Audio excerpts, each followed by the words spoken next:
Welcome, dear listener. I am David Tate. And I'm Sean Powell. And we invite you to join us as we continue talking through the text, exploring what Scripture does and doesn't say so that we can think biblically, live biblically, and be part of the solution that this world so desperately needs.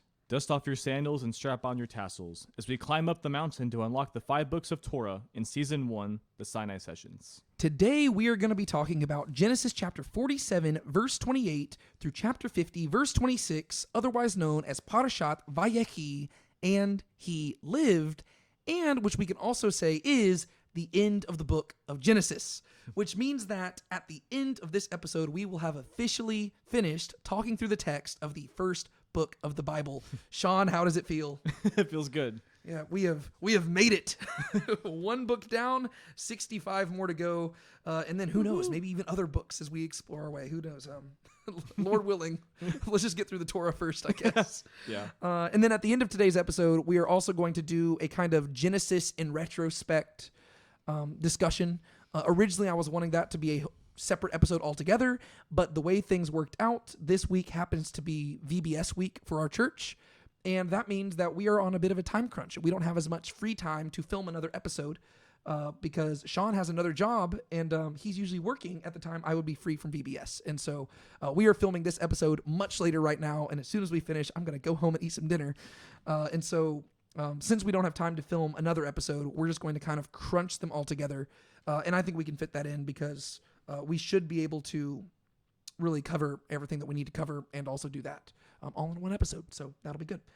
Sean, I think we need to kick things off here by having you recap last week's section. You ready for it? I think so. All right.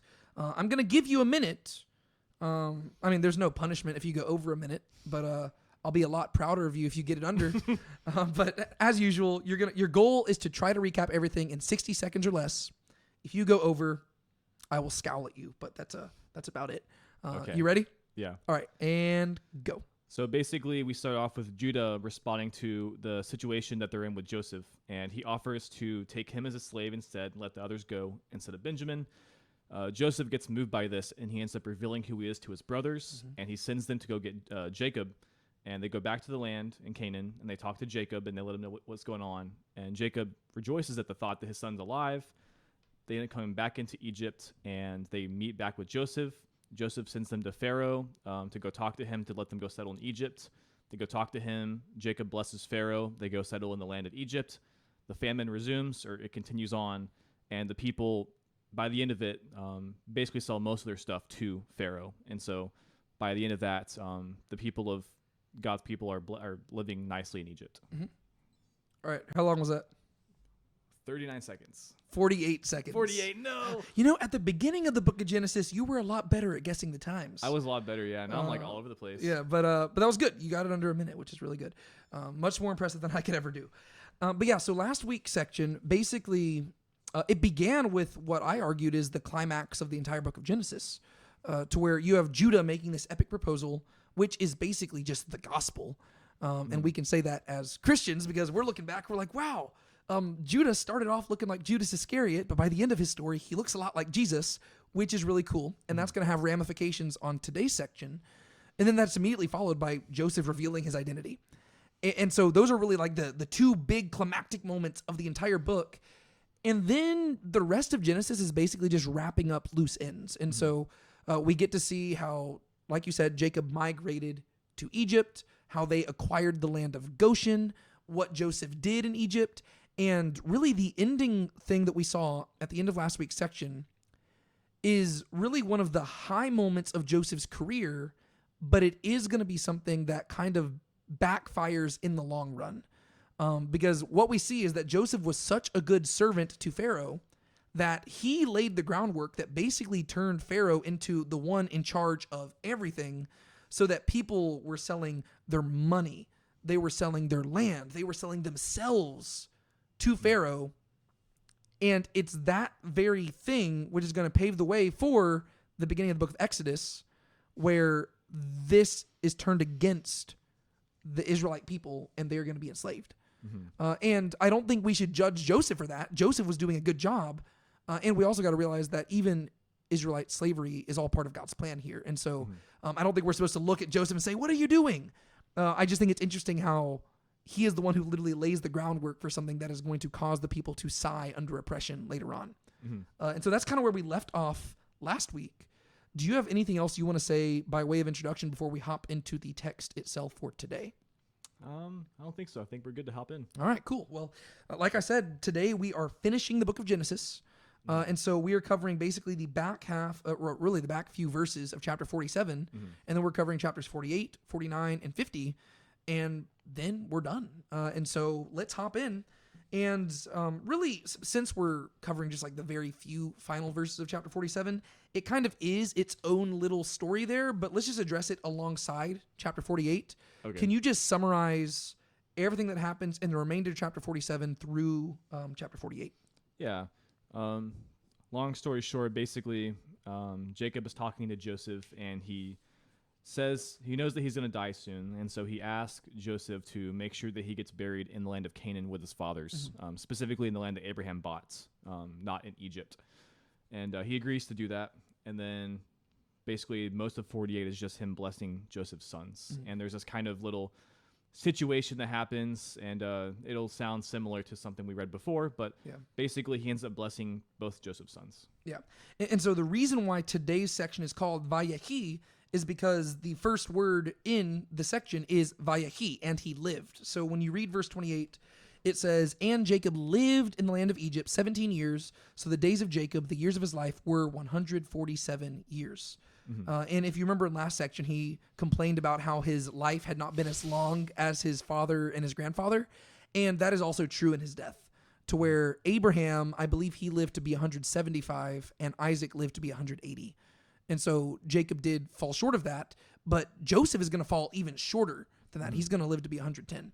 And so one thing I wanted to do just right off the bat, because I've been doing this with every one of the patriarchs, is I just kind of wanted to summarize their whole life. Technically, Jacob is not going to die till the end of chapter, I guess till the beginning of chapter 50, right? Or no, the end of chapter 49. That's where he's going to die. But since we get the summary of his life right here, I figured we could just kind of recap things. And so he was born back in chapter 25.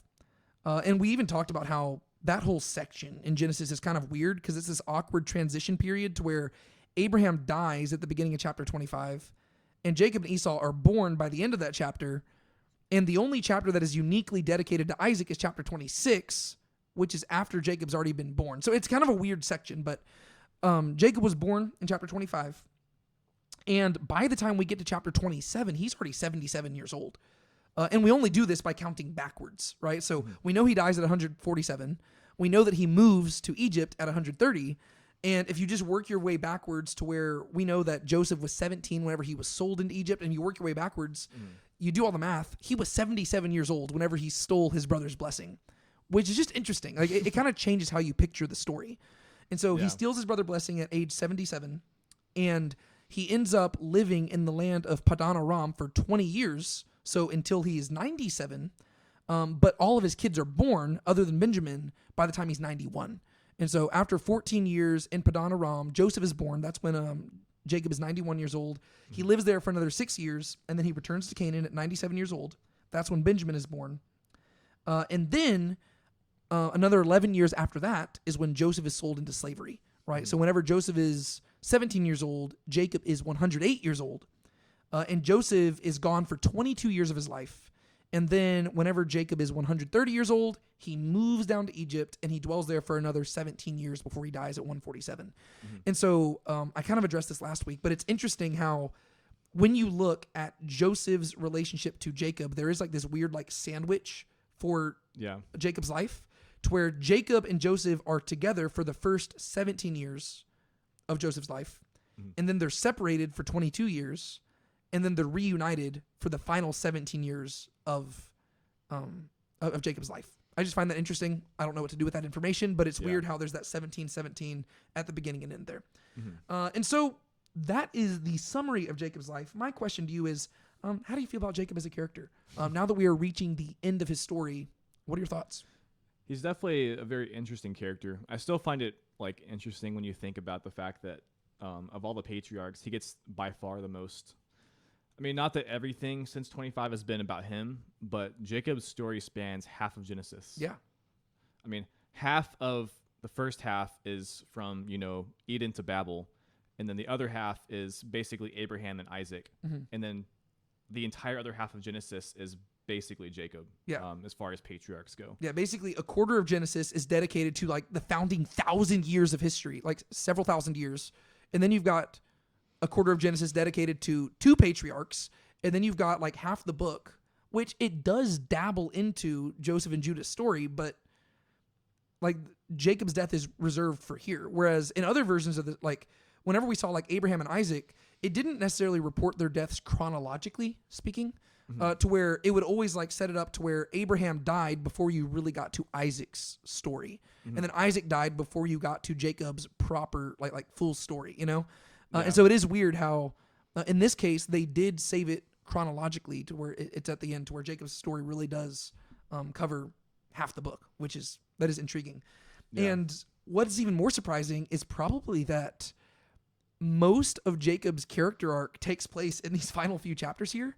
Because for most of the book, he's just been a heel-grabbing God wrestler. Yeah. Which is the kind of, those are his two names, Jacob and Israel. And it really isn't till the end here that we're finally beginning to see the transformation take place in his life, right? We've seen transformation in his sons' lives, but for most of his story, he's been kind of a very almost like stagnant character to where God has kind of been like dragging him, kicking and screaming into the covenant. Yeah. But finally, in these final chapters, he is going to be functioning as a full-time prophet who just knows the future and he knows what needs to be done. And as we're going to see, he's finally going to be treating Leah as his wife, which is great. And so I find it very interesting. Like Jacob's just such a intriguing character to me. Yeah, well, because the first half of his life, he's almost not even like part of the covenant because he doesn't really treat God as his God. We talked about like with the Bethel story where he says I will follow you if you do this, where it's like he's not really my God yet. Whereas contrasting here, he is like a prophet of Yahweh, which is just like you said, it kind of like completes his arc there. Right before we started recording, I was just looking at a post on Instagram by a guy that we talk about a lot. His name's Chad Bird, and he writes a lot of books that I really enjoy and everything. And a few years ago, he had written a commentary on Jacob's life, and it's called Limping with God. And that is just a great description of Jacob's life, because it's just, and I think the subtitle is like messy discipleship or something like that, because that really is a summary of Jacob's life. And the post I was looking at, he was actually announcing that one book has turned into a 4-volume commentary on Genesis, to where it's going to be like beginning with God, waiting with God, limping with God, and I think like ending with God or something like that. I forget what the last one's called, but waiting with God is a great description of Abraham and Isaac. Limping with God is a perfect description of Jacob, because it's a guy who, he finishes the race, but he limps the entire journey. And so it'll be fun to kind of just wrap up Jacob's life in today's episode. And so we hop into the text itself, and Jacob says, I'll just read it, verse 29. The days of Israel to die drew near, and he called his son Joseph and said to him, "Please, if I have found favor in your sight, place now your hand under my thigh and deal with me in loving kindness and truth. Please do not bury me in Egypt, but I will lie down with my fathers, and you will carry me out of Egypt and bury me in their burial place." And he said, "I will do as you have said." And the end of chapter 49 and the beginning of 50 are going to detail them doing exactly this. And so one thing I just wanted to highlight is how this request on Jacob's part directly contrasts with something that Joseph is going to request in the final verses of the book as a whole. Because Joseph is going to tell them, "I want to be buried in Canaan," but he doesn't ask them to do it right away. Instead, he says, "Bury me later." And so I just want to ask you, what are your thoughts on that difference there? Yeah, that is interesting. I guess what is his actual words? I can read it for you. It's verse 24 of chapter 50. He says, "I'm about to die, but God will surely take care of you and bring you up from this land to the land which he swore to Abraham, to Isaac, and to Jacob. God will surely take care of you, and you shall carry my bones up from here." And so Jacob says, "I want to be buried in Canaan. Go do it right after I die." And that's what they do. Whereas when Joseph dies, he doesn't say do it right away. He says, do it when God brings you out. And so I just Yeah. wanted to ask, what do you make of that contrast? I think it's very intriguing. Yeah. I guess I haven't given it much thought, but it seems like what Joseph says, it is like almost a greater like act of faith to where like, I mean, I don't know if it's necessarily intentional, like that Jacob is supposed, like it's supposed to be like framing Jacob as being more selfish, because it doesn't really seem like it's a bad thing that he says what he says, because it seems like that he has the right idea of like, I need to be buried in Canaan. Whereas it seems like Joseph is talking more out of like full confidence that God is going to deliver them out of Egypt, whereas like maybe Jacob's just not thinking about that. Yeah. So I agree with you that I don't think this is supposed to be inherently negative on Jacob's part, but I think that both of their requests fully line up with their characters that we've seen. To where Jacob, I think at this point in the story, if you've just been following his character development and his arc, and whenever I say character development and arc, I'm not denying the historicity of these people, right? I believe they were historical figures, but I do believe that the Bible is a work of literature, and the way that the author is writing it, it is emphasizing certain arcs in their story, right? And so I believe they're historical. I just want to clarify that. But where we see Jacob at this point in the story, he is a man who, as we're going to see, he is fully functioning as a prophet. He understands things seemingly even better than Isaac himself did. And we're going to talk about that when we get to chapter 48. But he is still a guy who he strives, right? And he still does feel the need to almost like provide for himself in the moment and secure his position and make sure that like before he dies, he wants to dot every I and cross every T. Like he wants to make sure that he knows exactly what's going on here. Yeah. Whereas if you contrast that by Joseph is a guy who has lived most of his life in ambiguity. And he has gone through all sorts of crazy stuff. But in the end, he has seen how God has proved himself faithful. And he had these dreams whenever he was a teenager. And for over pretty much a decade and a half, he lived not knowing whether or not those dreams are going to come true. We don't really know what was going on in Joseph's mind during that time. Yeah. But it wasn't until his brothers showed up and bowed down before him that he realized, oh, this was all part of God's plan. And so he has seen in his life how when God makes a promise, even if it involves suffering, even if it involves hardship, even if it involves being stuck in Egypt for a while, God will eventually bring about the fulfillment of that promise. Yeah. And all you need to do is trust. And so it is interesting, like whenever you just compare and contrast them, like you were pointing out, I don't think that what Jacob does here is negative, but it lines up with his character. Yeah. And Joseph's request also lines up with his character, to where what he does is he basically lives by faith. He says, I don't need you to be buried. I don't need to be buried in Canaan now. I want you to wait until God tells you to leave the land. Because he fully trusts, like since God promised it, he trusts God will do it. And so literally his final act is an act of faith. And that's because it reflects what he's experienced in his life. Yeah, it's almost like the request is the compare, like, whereas Jacob is more saying like, please go take me to Egypt now. It's almost like Joseph is saying, when God takes you out of Egypt, just make sure you bring me with you. Yeah. To where he just doesn't feel the need to, I guess, secure it for himself. Like Jacob, he's fully bought into the covenant right now. And he's like, I do not want to be stuck in Egypt.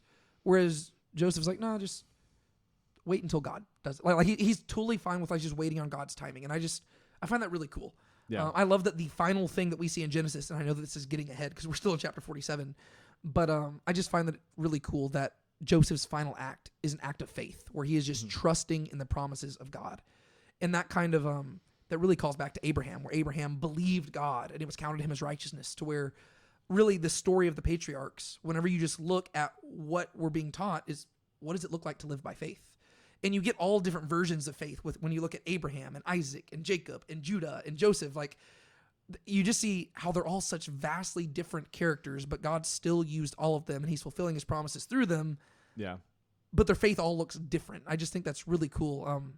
To where since Genesis is the introductory book to the whole Bible, it just kind of lets you know, like, I don't know, it kind of just sets the groundwork for what you're going to see through the rest of the story, to where God does not need everybody to look the exact same and do the exact same things. He just calls all of them to seek him.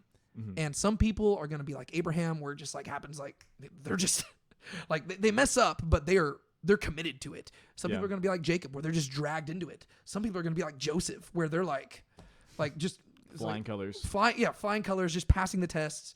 Super great maturity. Some people are going to be like Judah, who start off looking absolutely horrible, but by the end, God just like radically transforms their life. And I just think that's really cool how Genesis, from the get-go, like God remains the same, but he's using all sorts of different people. I just think that's really cool.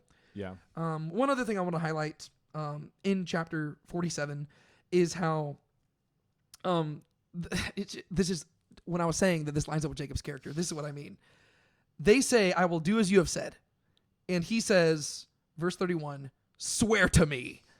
And where have we heard this before? Yes. Oh, man. It's at the beginning of Jacob's story. Yes. Is that whenever he tells Esau to swear to him that he will give him like the birthright? Yes. It's at the very beginning. And so I love that. That's why I'm saying it's consistent with Jacob's character, because he hasn't, like, he's changed in so many ways, but in many ways he also just hasn't. Because whenever you look at Genesis 25, it talks about Esau and Jacob growing up. It says that Esau came in from the field. He was famished. Esau says, give me the red stuff. Jacob says, sell me your birthright. Esau says, I'm about to die. What is your birthright to me? And Jacob says, swear to me. And so in both cases, these people have already agreed to the terms. Yeah. But that's not enough for Jacob. He says, I want an oath, right? To where Esau has already said, I don't need the birthright, right? If I'm going to die, why do I need the birthright? And Jacob says, no, I want this like basically I want a contractual agreement. Like I want this in writing. Yes, I want this in writing. He says, swear to me. And then same thing here. The sons have already said, we'll do as you've said. We will bury you in Canaan. He says, swear it to me. And we see that most clearly demonstrated nowhere else than at Bethel in chapter 28, whenever God says, I'm going to do all these amazing things for you. And Jacob says, all right, well, once you do all those things to me, plus extra things, then you'll be my God. Yeah. And so again, just like, yes, Jacob has had this amazing character arc. We've seen him change in so many ways, but he still is that guy who just strives, and he needs things in writing, and he really has a tough time just taking things by faith. Or his faith, I guess, arguably just looks very different, to where he kind of falls more along the lines of like Thomas when you get to the Gospel of John, where he's like, unless I see it with my own two eyes, I will not believe. It's still faith, but it barely qualifies as faith. Yeah. Right. And so like it's almost like the whatever book of the Bible it is in the New Testament, where it talks about the people who just barely escape the flames. Fire, Yeah, like that's what I think of with Jacob. He's a guy who barely escapes the flames, to where what he has does qualify as faith, but it's mostly by sight, if that makes sense. Yeah. And so do you have anything else you want to say about those few verses in chapter 47? I don't think so. I think it just pretty much exactly what you said. Yeah, so this is another place where I think that the final 4 verses of the chapter belong in the next chapter. That's like a consistent thing for like a lot of these chapters in Genesis. Yeah. But this leads us into chapter 48, which is all about Jacob blessing Ephraim and Manasseh, or as Joseph intended it, Manasseh and Ephraim. Yeah. And so this is a very interesting story here. Basically, what happens is that Joseph learns that Jacob's going to be dying soon. And in this case, he's actually going to be dying soon, right? There is this general trajectory like throughout the patriarchs where they say, I'm going to die soon, and then they live another like 40 years. Jacob is actually about to die.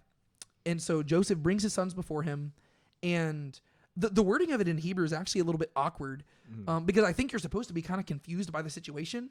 But basically, Joseph has his older son Manasseh in his left hand, and he has his younger son Ephraim in his right hand, so that whenever they are facing Jacob, Manasseh will be to Jacob's right and Ephraim will be to his left, because the right hand is the dominant hand. And so Joseph wants Jacob to bless Manasseh because Manasseh is the firstborn instead of Ephraim. But instead, Jacob crosses his hands, and the language in Hebrew literally just says like he dealt wisely with his hands. So it doesn't even say he crossed them. He just dealt wisely, like he basically pulled a fast one. And instead of putting his hands like this, he crosses his hands. And to make things even more complex, is that it specifically says that his eyes were too dim to see. And what does that sound like? Sounds like Isaac. It sounds like Isaac, right? In Genesis chapter 27, it said that his eyes were too dim to see, which set in motion this long, drawn-out narrative where Jacob secures the blessing for himself by pulling a fast one on Isaac. But what's interesting here is that Jacob, like Isaac, his eyes are too dim to see, but he's not being deceived to where he doesn't fall for it.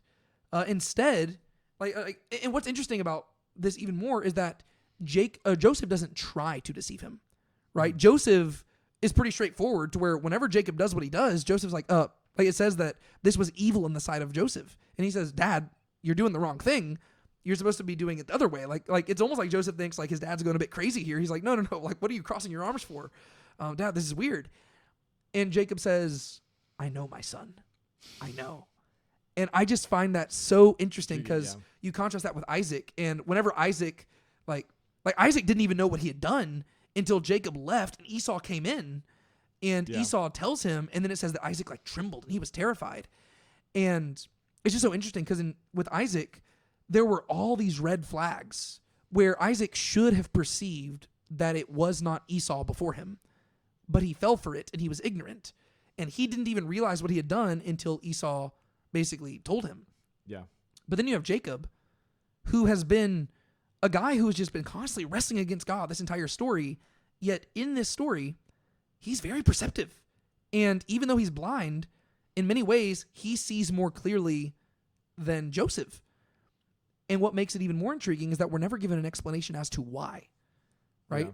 Yeah. Like with Genesis 27, I mean, we were given that prophecy ahead of time about like the greater shall serve the lesser and how that was kind of ambiguous. But in Genesis 48, Jacob never explains, oh, this is why I blessed Manasseh over Ephraim. He simply says, I know, my son. That's just how things are going to be. And so you almost have Jacob, who just is kind of depicted as like this like sovereign, omniscient figure, which is he's a prophet, who just, he knows what's going to happen. And no matter how much Joseph wants to change things, he's like, sorry, this is how things are going to be. What do you think of this whole narrative? Yeah, I did think it was interesting because it makes you wonder, like, because of the fact that he never like really explains, like, you know, you're thought almost wondering if this was like his decision or not, because he seems to reference like the prophecy from 25, the whole like the greater shall serve the younger. Mm-hmm. I forget. It's in verse 19. So that's where he says, I know, my son, I know. He also will become a people, and he also will be great. However, his younger brother shall be greater than he, and his seed shall become the fullest of nations. And it's so, I love the sweet irony of these words coming from his lips, because he is the younger brother who secured blessings for himself. And now he is this like omniscient father who is saying that the lesser brother shall be blessed over the greater. So I just find that interesting. Sorry, continue talking. Yeah, no, you're good. I guess I didn't have much else to say. It's just interesting because, like you said, there's no like really big explanation, and so it makes you wonder if like this was just him acting as a prophet or if it was like something that he was wanting to do. But yeah, just like I said, like the imagery here, it all calls back to like the Jacob and Esau story. Like there's the same imagery of like they draw near, and I think it even says like they hugged and like embraced, and like with him being blind and stuff. Yeah, the word for came near, that was like a word that showed up a lot in chapter 27, because Isaac's like, come near, my son, come near. And then like he caused the food to come near. And then that shows up here again. I think another thing that's interesting, where does it say that he like can't see very well? It's in verse 10. It says, now the eyes of Israel were so dim from age that he could not see. Then Joseph brought them close, so he caused them to come near to him, and he kissed them and embraced them. Yeah, I think it's interesting that it says that, and in the next verse he says, I never expected to see your face, and behold, God has let me see your seed as well. Oh, that's interesting. I hadn't caught that. Yeah. I was like, huh. Yeah. Well, and that, I think it further highlights, like, the, I guess the dramatic irony, or not, I don't know, dramatic, situational, whatever. The irony of the story is that, weirdly enough, Jacob has been a guy who, through most of the story, he had clear vision, but his actions did not look like a person who was seeing clearly, right? Because on one hand, he calls himself a faith, like he's like the head of the covenant, right? He is the patriarch. His name is the one that is changed to Israel, and he becomes the father of the people. But when you look at his actions, he just looks like a serpent. Mm-hmm. And so whenever you're looking at him, it's like he sees clearly, but he doesn't act like he has clear vision. Whereas here in this moment, whenever he is blind, it's almost like this is the first time he is actually seeing clearly. It kind of reminds me of the Apostle Paul when you get to the New Testament, to where the first time that he really sees things clearly is the moment that he is blinded. to where Yeah. whenever he sees clearly at first, like whenever he has clear physical vision, he's persecuting the church. And it isn't until the moment that he is blinded that he all of a sudden spends these 3 days in fasting, meditating on the fact that he was wrong and that he like. I just find that weird how whenever Jacob was younger and when he had good vision, he walked like somebody who was walking in the darkness. But Yeah. now that he's finally become blind, it's almost like he's seeing clearly, like clearer than ever before, to where chapter 49, he's just going to say, hey, let me tell you what's going to happen till the end of time. Yeah, it's like So- weird. There is that kind of theme of like the blind seeing better, like because even like John 9, like the blind man who's like he's specifically contrasted with the Pharisees, to where the Pharisees claim to have vision but can't properly see, Yeah. whereas the blind man who is uneducated, he sees Jesus for who he really is more clearly. He sees the situation more clearly than anybody else does. Yeah. And there's just this kind of theme, I guess, throughout Scripture of like the blind kind of see better, Yeah. like because God gives them vision. And I guess as we've been tracking the theme of seeing throughout this entire Genesis, there is this whole thing of man just has a seeing problem, and so in a sense, being blind forces you to rely on hearing. Yeah. And so, you have to hear from the right person. Yeah. Well, I was about to highlight that exact thing because we're going to continue tracing these themes as we go through Scripture because they're things that we just often overlook. Like we often, whenever we read Scripture, we usually just like look at things through like the lens of like, ooh, what does this say about salvation and stuff like that? But there are just certain themes that if you pay attention in Scripture, they are teaching you really profound theological like truths. And sometimes it comes down to just simple physical details, right? And so, like you said, like throughout Genesis, we've been tracing the idea of like seeing and hearing. And this is really going to come to a climax in Deuteronomy, where Moses is not going to call Israel, he's not going to say, see, O Israel, see, O Israel. He's going to say, hear, O Israel. Because what we see consistently throughout Torah, and then what's going to be reinforced throughout the rest of Scripture, is that man does have a vision problem. We think we see clearly, but the issue is that our vision is all sorts of messed up, right? Our vision is limited to temporal time and space, and it's often clouded by our own personal desires. And so we often look at things that are before our eyes, we like it, and we take it for ourselves. And Scripture is constantly saying you can't look at life like that way. Instead, you have to see things from God's perspective. And the way you do that is by almost blinding yourself and letting God tell you how to see. Because He is the one who is all-powerful and all-knowing and sees all things. And so there is this trend throughout Scripture where the blind are the ones who see more clearly. To where later on you'll get to the prophets and God will send like Isaiah and he'll say, yeah, you're going to go to a people who they have eyes but do not see. They have ears but do not hear. And then you have Ezekiel who's going to be saying, like, he who has an ear, let him hear, right? The whole thing is it's a call to hearing. Or you go back earlier to the time period of the Judges and it says there was no king in Israel. Everybody did what was right in his own eyes. And what we see is that when people do what is right in their own eyes, things go poorly. And they take. Yeah, and they take. And so when you hear the voice of God and you hear Yahweh, He will teach you how to see correctly. And so we see that with Jacob, to where Jacob, his vision is cloudy now. And for the first time, he has no choice but to hear God.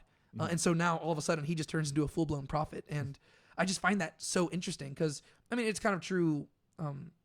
Even with like physically blind people nowadays, people usually say that like they have enhanced hearing, but it's not that they have enhanced hearing. They just have to rely on their hearing more to where, whenever you no longer have your vision, all of a sudden you have to rely on your other senses and you become more attuned to your surroundings. And so I just think that's kind of cool how just seeing and hearing teaches you so much about what the Bible wants us to learn. Yeah, absolutely. And so, and that's going to continue into the New Testament as well. But I do find that very intriguing. One question I want to turn to you about this. Why do you think it is that, I guess Jacob kind of spells it out, but why does Jacob feel the need to adopt Ephraim and Manasseh? Because that's the whole reason why he's blessing them here. I guess we didn't fully explain that, but he says in verse 5, Ephraim and Manasseh shall be mine as Reuben and Simeon are. Why do you think Jacob does this? A thought that I had, I don't know if this is what you're going for, but whenever I read that verse specifically, because Reuben and Simeon are the first two born, and it seems like if he's taking Joseph to be his firstborn, it seems like he's adopting Ephraim and Manasseh to kind of replace Reuben and Simeon. Is that kind of what you're talking about? It's exactly where I'm heading. Why does he do that though? Like, what is the purpose of, like, why is it that he says Reuben and Simeon, not Issachar and Zebulun? Why does he specifically put them? And I'm not really concerned with the two people, like their personalities. I'm more considered like with their placement. Why does he put them in that place? What does it indicate about what Jacob is doing in this story? Yeah, well, because Simeon and Reuben are the first two born, it seems like he's replacing them with Manasseh and Ephraim is like basically Joseph becoming the firstborn. Is that what you mean? Well, yeah, because what I'm trying to get at is that Joseph is receiving the birthright, right? That's what this whole thing is about, because we talked about this back in chapters 25 and 27 whenever we covered that. But in the Hebrew culture, and specifically with like the people of Israel, there's this distinction between the birthright and the blessing, right? The birthright is the Hebrew word bekorah, and the blessing is the barakah. And they both come from, so this is just like Hebrew nerding out. Bekorah, the birthright, it comes from the word bekor, which just means firstborn, right? And so the bekor receives the bekorah. And then the word barakah, blessing, it just comes from the word barak, which is just to bless. And so in chapter 25, we saw how Jacob secured Esau's birthright by basically purchasing it.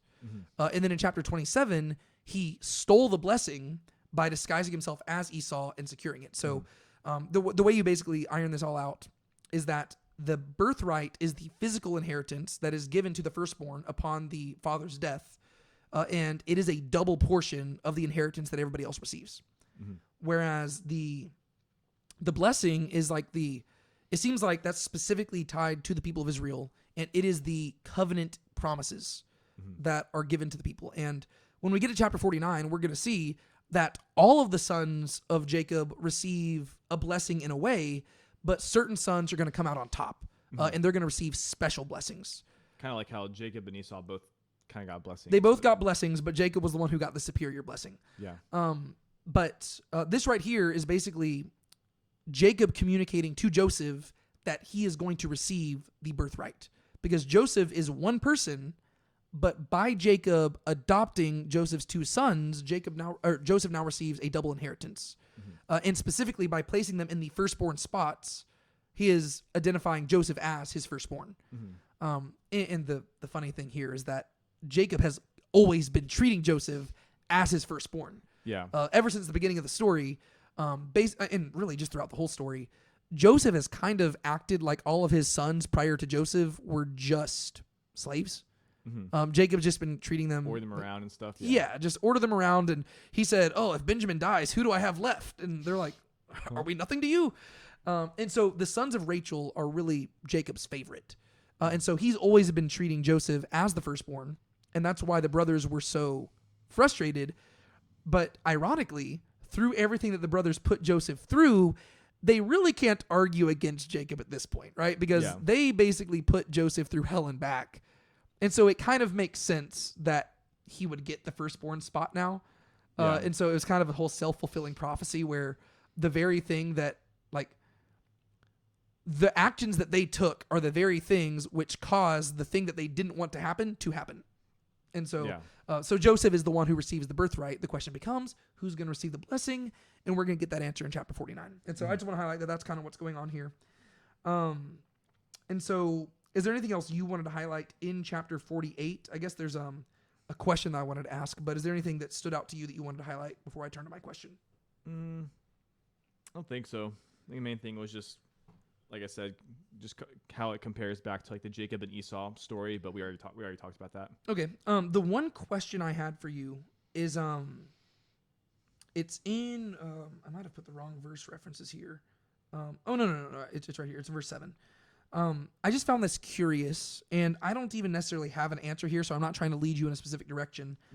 I just found it interesting that in the midst of this whole story, right, this is after Ephraim and Manasseh have come before him, but before he's blessed them, Jacob is explaining things to Joseph.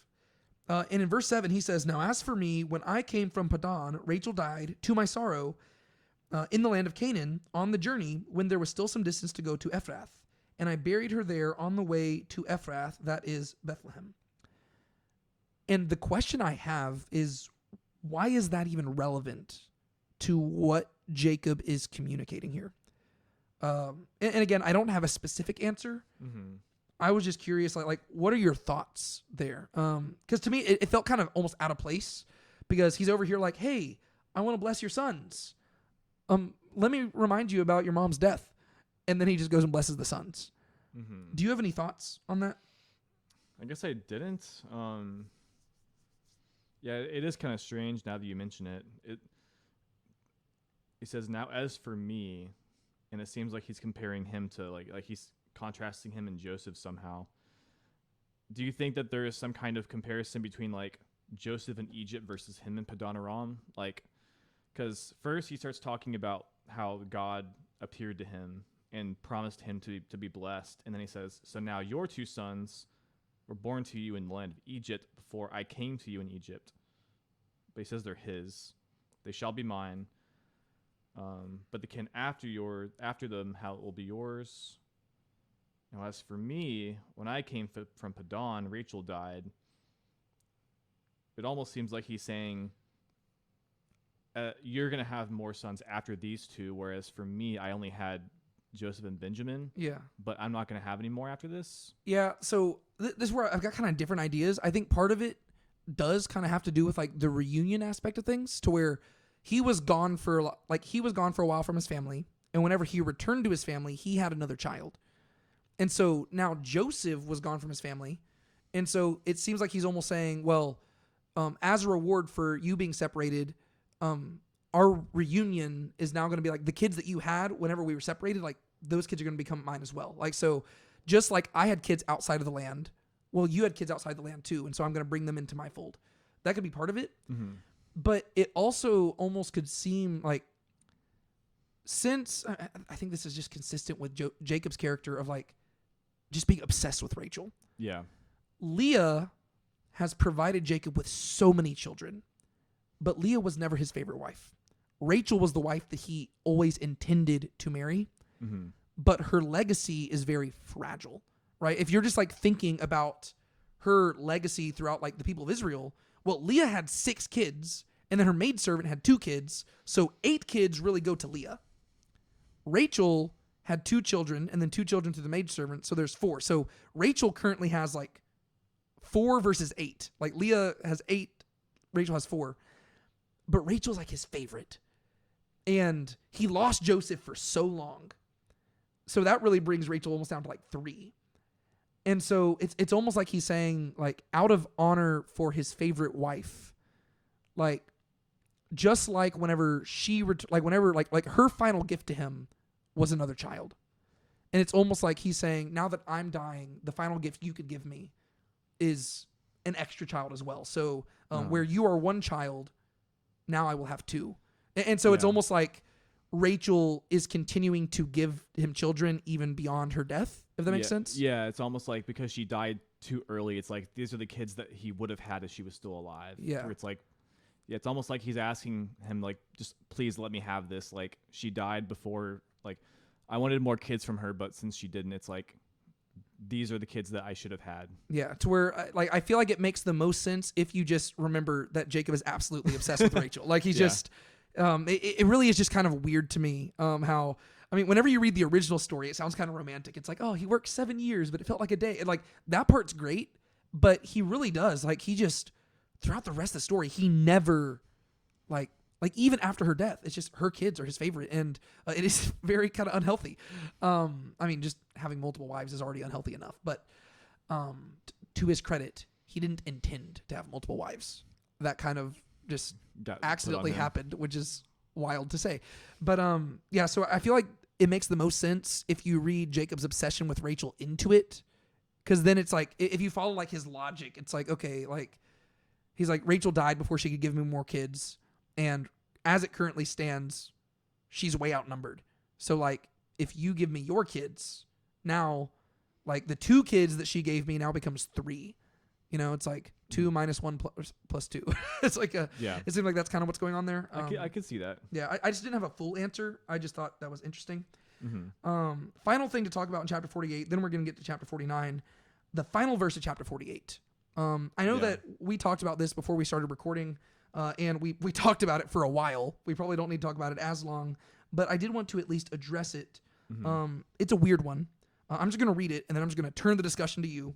Okay. At the very end here, I'll read verses 21 and 22. It says, "Then Israel said to Joseph, 'Behold, I'm about to die, but God will be with you and will bring you back to the land of your fathers, and I give you one portion more than your brothers, which I took from the hand of the Amorite with my sword and my bow.'" What is going on there?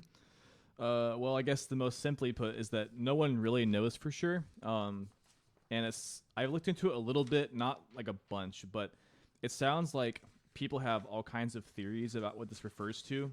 And as with some stuff in scripture, it's very possible that this is another one of those stories that we don't see a full picture of, to where like they're hinted at in the Bible, but like you don't understand, like you don't know the full story. I think we had a couple of these earlier on with like Abraham, to where you knew there was something there, but you didn't know what it was. But and we're going to get that again in chapter 49 with most of the prophecies against about the sons. That's true. But this could be something that we just don't know about.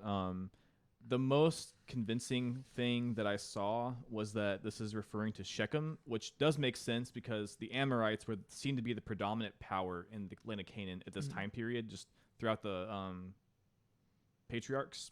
We saw that with Abraham. If you go back to Genesis, 15, it was like he says that they're going to go down and dwell in a foreign land for 400 years until the sin of the Amorite is complete. And so the Amorites do seem to be the predominant group. Yeah, and the place where Abraham bought the land, like the Oak of Mamre, I think was an Amorite, and Abraham was dwelling with Amorites, and he had a covenant with them at the time. And so the Amorites seem to be the predominant people in Canaan at the time period of the patriarchs to begin with. And the only place that we think of that we can really associate with like the sword, like the destruction and the people of like Jacob is Shechem, where they actually like destroyed the town. Yeah. Well, and to clarify that, that's because the word for portion there is the Hebrew word Shechem. Yeah. Right? Just because I don't think we've explained that quite yet. Yeah. Like, so a literal translation of this would say, "And I give to you one shoulder upon your brothers." And the word shoulder is the Hebrew word Shechem, right? So whenever you talk about the town Shechem, it just means shoulder. And I'm pretty sure that's because it's like on a hill or something like that. Like it's like a shoulder. Oh, that makes sense. I believe that's where it comes from. But this is why it's just kind of confusing because a lot of translations will say, "I give you one portion," but that word is Shechem. And so just continue what you were saying. I just wanted to clarify that. Oh yeah, no, that's what I was going to get to next was like a possible thing being said here is that instead of it necessarily being give you one portion, this could even be saying I give you Shechem over your brothers, which I took from the hand of the Amorites with my sword and my bow.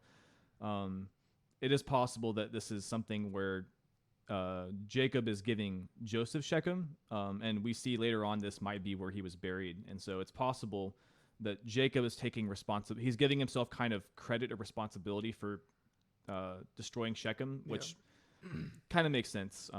Instead of blame, like this would be the place to really blame Simeon and Levi, but well, because back in chapter 34. He specifically got onto them whenever they had like killed all the men, and he said, "You have made my name a stench." Yeah. And so even though they're the ones who did it, he realized it would affect his reputation. And so as the patriarch, he is kind of the one who took the city. Yeah. So it's possible that he is saying that he is going to give Joseph Shechem. So instead of saying one more portion, it'd be just like, "I'm giving you Shechem alone. Like you get that, only you."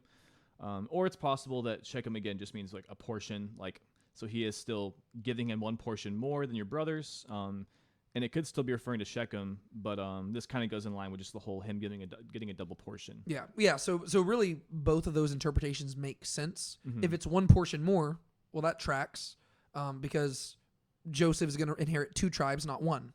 But if it's just one portion more, it makes like the back half of the verse a little bit more confusing. Yeah. Whereas if it is saying, "I give you like Shechem alone," that seems to me to be like the more convincing argument because we know that Jacob's sons did take Shechem through violence. And Joseph has already been associated with Shechem at the beginning of his story because God said, go check on your brothers who are shepherding in Shechem. And it was on that journey that he got sold into Egypt. And so it would almost make sense. It's like, hey, remember when I sent you to Shechem and things went horrible in your life? I will honor you by giving you that city. And then later on in the story, like whenever you get to like the book of Joshua and stuff, Shechem is going to become Ephraimite territory. So that is the greater tribe of Joseph. And Joseph's bones will be buried in Shechem. But then to make things a little more complicated is that Shechem will become a Levitical city. But it will also be a very prominent city throughout Israelite history. And so that's true. To me, that seems like the most likely explanation. And so it could almost be benefited by just saying, I will give you Shechem alone over your brothers. That would make sense. But I could see why they translate it the way they do just because it is kind of ambiguous and it's not really explained. At the end of the day, we don't have a clear-cut answer. So this is all, it may not be pure speculation, but we don't claim to have like the definitive answer. Yeah, and if you like clear-cut explanations, you are not going to like our discussion on chapter 49. Because, do you have anything else you want to say about chapter 48? I don't think so. All right, then let's hop into it. Because chapter 49 is, it's one of the, it is the longest song that we've come across so far in the book of Genesis. And oftentimes, whenever you get to a song in Scripture, this is basically where the author hits the pause button in the narrative and says, let me explain to you what's going on. And this is arguably one of the songs where that is not what's happening, to where there are certain elements of this song which are very useful, and they are super informative for the rest of the story. And there's also other parts where we just have no idea what's fully going on. And so basically what happens in chapter 49 is that Jacob is going to bless all of his sons.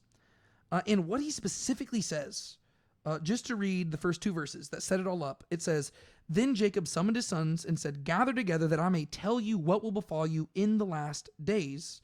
Assemble together and hear, O sons of Jacob, and listen to Israel, your father. And the phrase that he specifically uses is Be'acharit ha-yamim, right? And it literally means the end of days.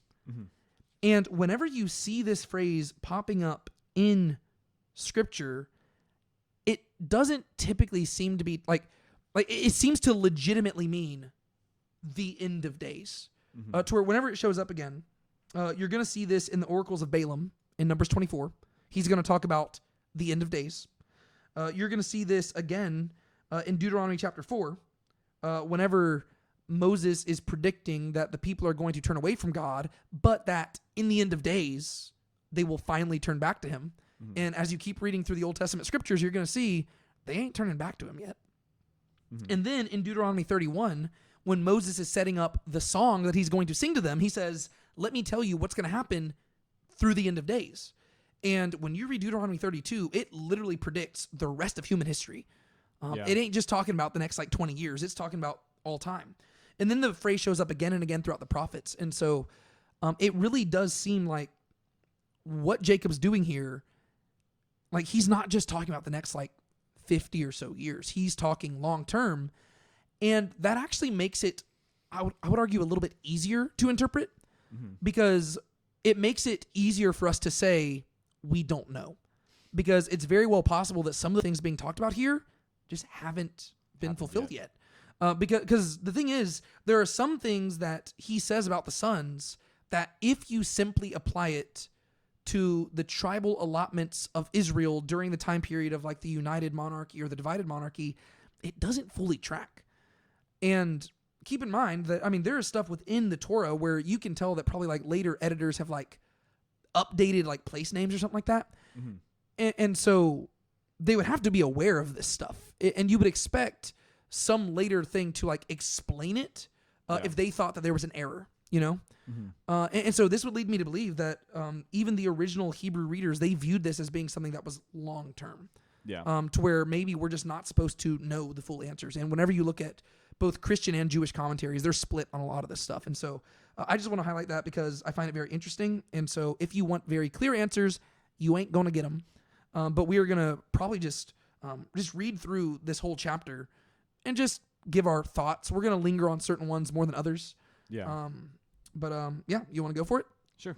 All right. So let me see. I guess one other thing I wanted to highlight just very briefly is just the order of the sons being addressed here, because it is kind of a weird order. Because he goes, like he goes from Reuben to Simeon to Levi to Judah to Zebulun to Issachar to Dan to Gad to Asher to Naphtali to Joseph and to Benjamin. And if you thought that he was going in birth order, you would be kind of right, but also very wrong. Because the first 4 are in birth order, but then the next 2 are not. But what all 6 have in common is that they are sons of Leah. And so Leah's sons in order are Reuben, Simeon, Levi, Judah, Issachar, and Zebulun.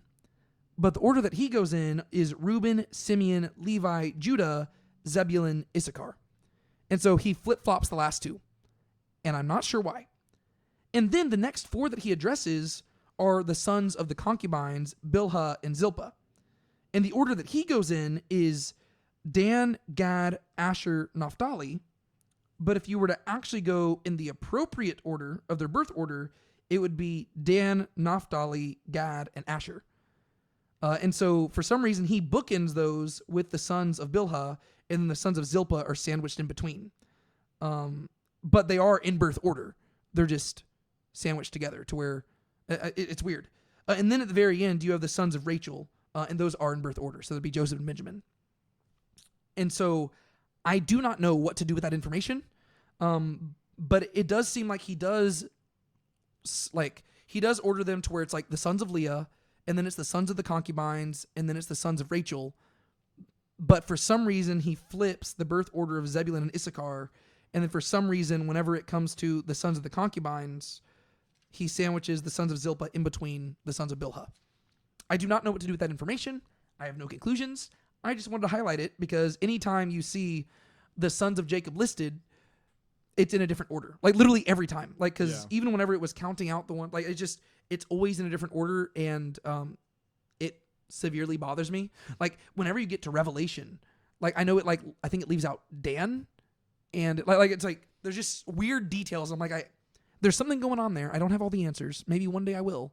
But I just wanted to highlight that. Do you have any thoughts about any of that stuff? No, because I was trying to think about it too, and I was like, maybe it's going from like worst to best, like on like how bad the blessings were, but even that's not true because from like Reuben to Judah, you could almost argue that. Yeah. But then Zebulun and Issachar, it's like not the case really. Yeah. I'm not sure. Yeah. Yeah. And so, all right, well, we're just going to walk through these. Like I said, we're not going to have all the answers, but we're just going to kind of give some of our thoughts. More or less, the first 4 of these blessings have to deal with power dynamics in the family. And that's because the first 4 of Jacob's children were all born from Leah before he started having kids from other people. Mm-hmm. And so really the only contenders for the leadership role, even though Joseph was his favorite and stuff, it was the sons of the first wife before, I guess, he defiled the marriage bed by having other children. Wives, yeah. Those first 4 were really only the ever contenders for the leadership in the family. So the first 4 all deal with power dynamics and who's going to be the leader. Mm-hmm. And then the following 8 primarily deal with what their role is going to be and their function in the people of Israel as a whole. And so that's kind of how it works.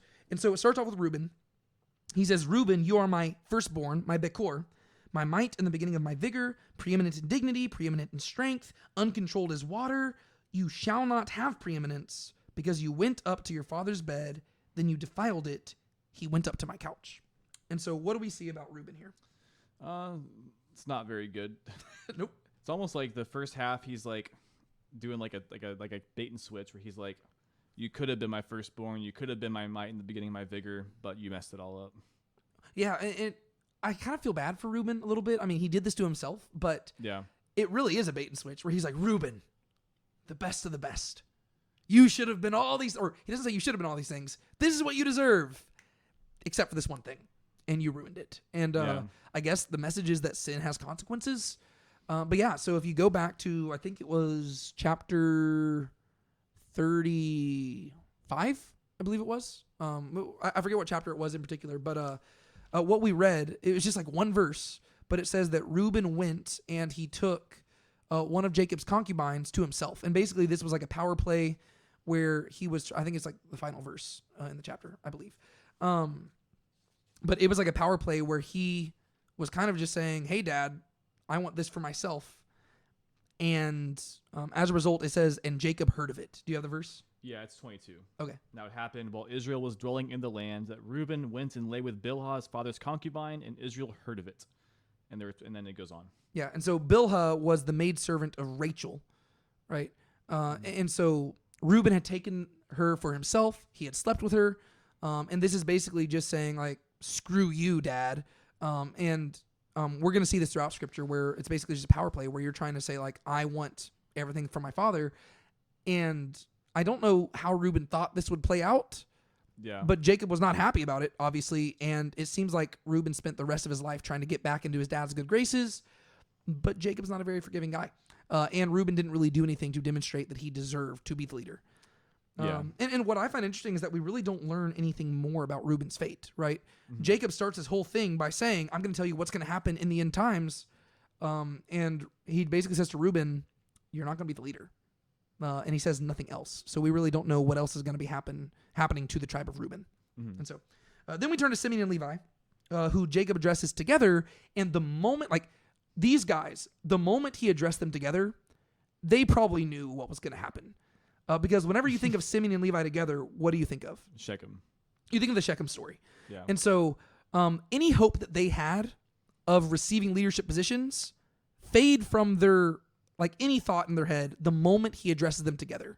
Because that means that he has not divorced them from that moment. Mm-hmm. And so he says, Simeon and Levi are brothers. Their swords are implements of violence. Let my soul not enter into their counsel. Let not my glory be united with their assembly. Because in their anger they killed men. And in their self-will they hamstrung oxen. Cursed be their anger, for it is strong, and their wrath, for it is cruel. I will divide them amongst Jacob and scatter them in Israel. And so what does he say to them? He basically just calls them wicked and says that he's going to divide them, which I know Levi for sure doesn't have like a land allotment. Does Simeon have a... So Simeon's, it's weird, like, Simeon's land allotment is going to be entirely consumed by Judah, right? So Judah's going to receive a big portion of land, and Simeon is going to be entirely inside of Judah and surrounded on all sides. And it seems like over time, it just kind of merges with Judah, or that maybe some of this, like we don't really see it clearly lined out in Scripture, to where later on it said, like whenever it says the 10 tribes defected away from Judah, it seems to include everybody but Judah and Benjamin. So it seems like maybe Simeon eventually went north, but they kind of just disappear.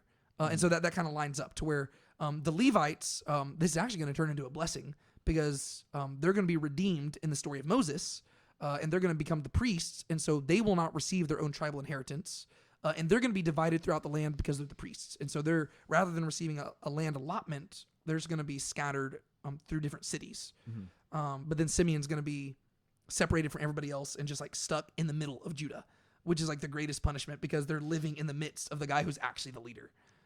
That's true. Yeah. And so they will quite literally be divided and scattered. And to me, this almost kind of calls back to, I don't want to say this without fact checking it, I guess, but there's only one person other than Canaan who I can explicitly think of in Genesis who was cursed. And who was that? Yeah, his name sounds like Canaan. Cain. Cain. Yeah, cursed be Cain. Yeah. So if you remember, whenever Cain, he chose the path of the serpent and he was cursed, and he was cursed to a life of wandering, right? And then you fast forward to Babel, and whenever they disobeyed, they were scattered. And so it seems like there is this trend of like disobedience and, in Cain's instance, violence. It results in scattering and wandering. And so that's kind of the punishment that faces Simeon and Levi. So and eventually Israel. And eventually Israel, right? So whenever they take violence into their own hands and they seek vengeance, they are deprived of a stable home. And so that's kind of interesting. Do you have anything else you want to say about them? I don't think so.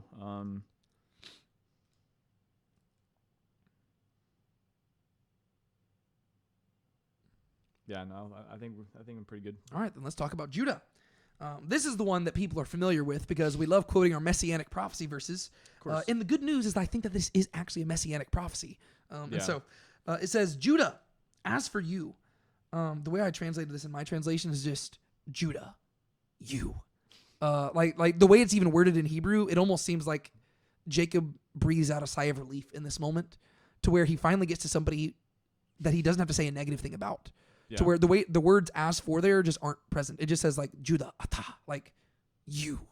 It's like he's like finally, like this guy, like you can just tell how he words it. This is going to be a good one. Mm-hmm. Judah, as for you, your brothers shall praise you. Your hand shall be upon the neck of your enemies. Your father's son shall bow down to you. Judah is a lion's whelp. From the prey, my son, you have gone up. He crouches, he lies down as a lion, and as a lioness, who dares rouse him up? The scepter shall not depart from Judah, nor the ruler's staff from between his feet, until Shiloh comes, and to him the obedience of the peoples.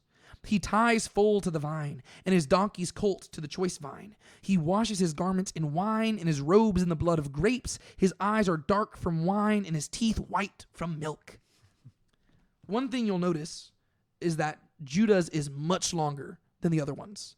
Yeah. And there's only going to be one other person whose goes longer, and you can already predict who's it's going to be, Joseph. Yeah. Right? And so all the brothers are going to be blessed, but Judah and Joseph are going to receive the greatest blessings, and that tracks with the story so far, right? They are the leaders of the family, and we'll talk about that after we've gone through all of them.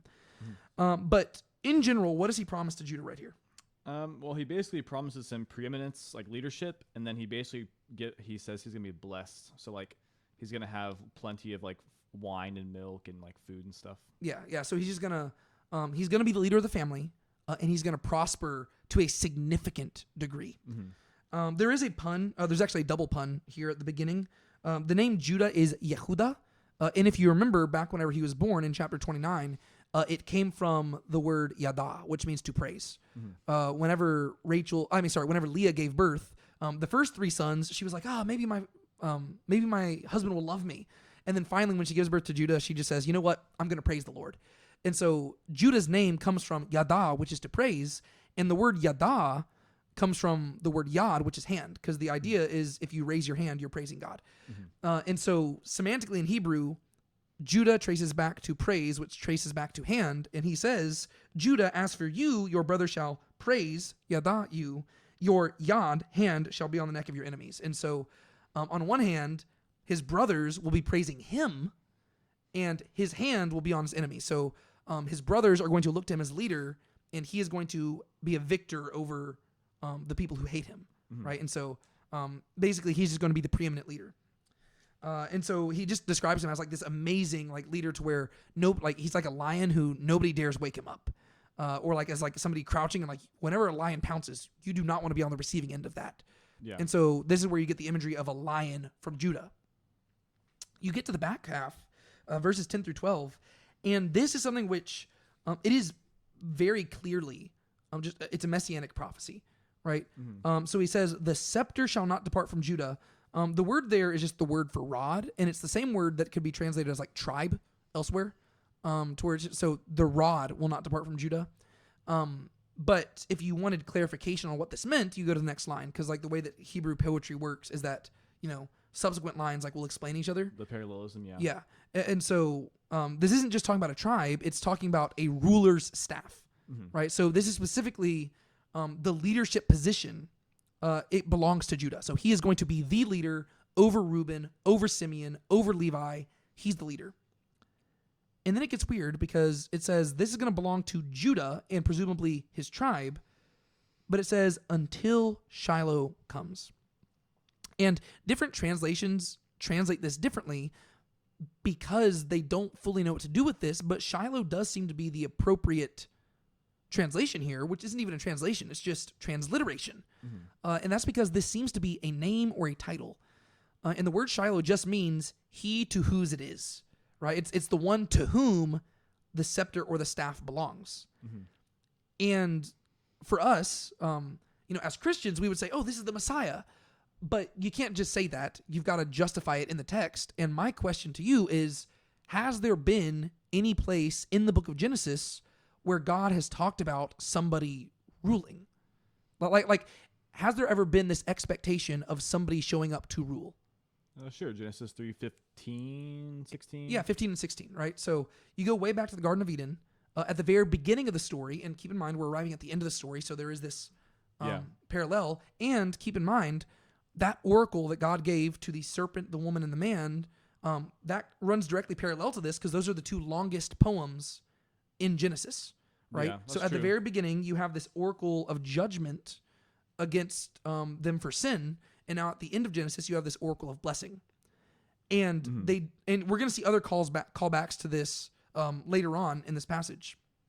And when you go to Genesis 3, God says to the serpent, "I'll put enmity between you and the woman, and between your seed and her seed, and you shall bruise his heel, but he will bruise your head." And then he turns to the woman and says, "I'm going to multiply your sorrow and your childbearing. In pain, you will give birth to children. Your desire will be for your man, and he will rule over you."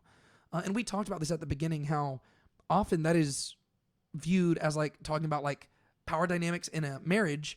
But I think that there's a better case to be made that that's actually about the Messiah, right? To where the woman in humanity, they're going to long for this Messiah figure to show up, and it's going to take a long time. But in time, he will rule.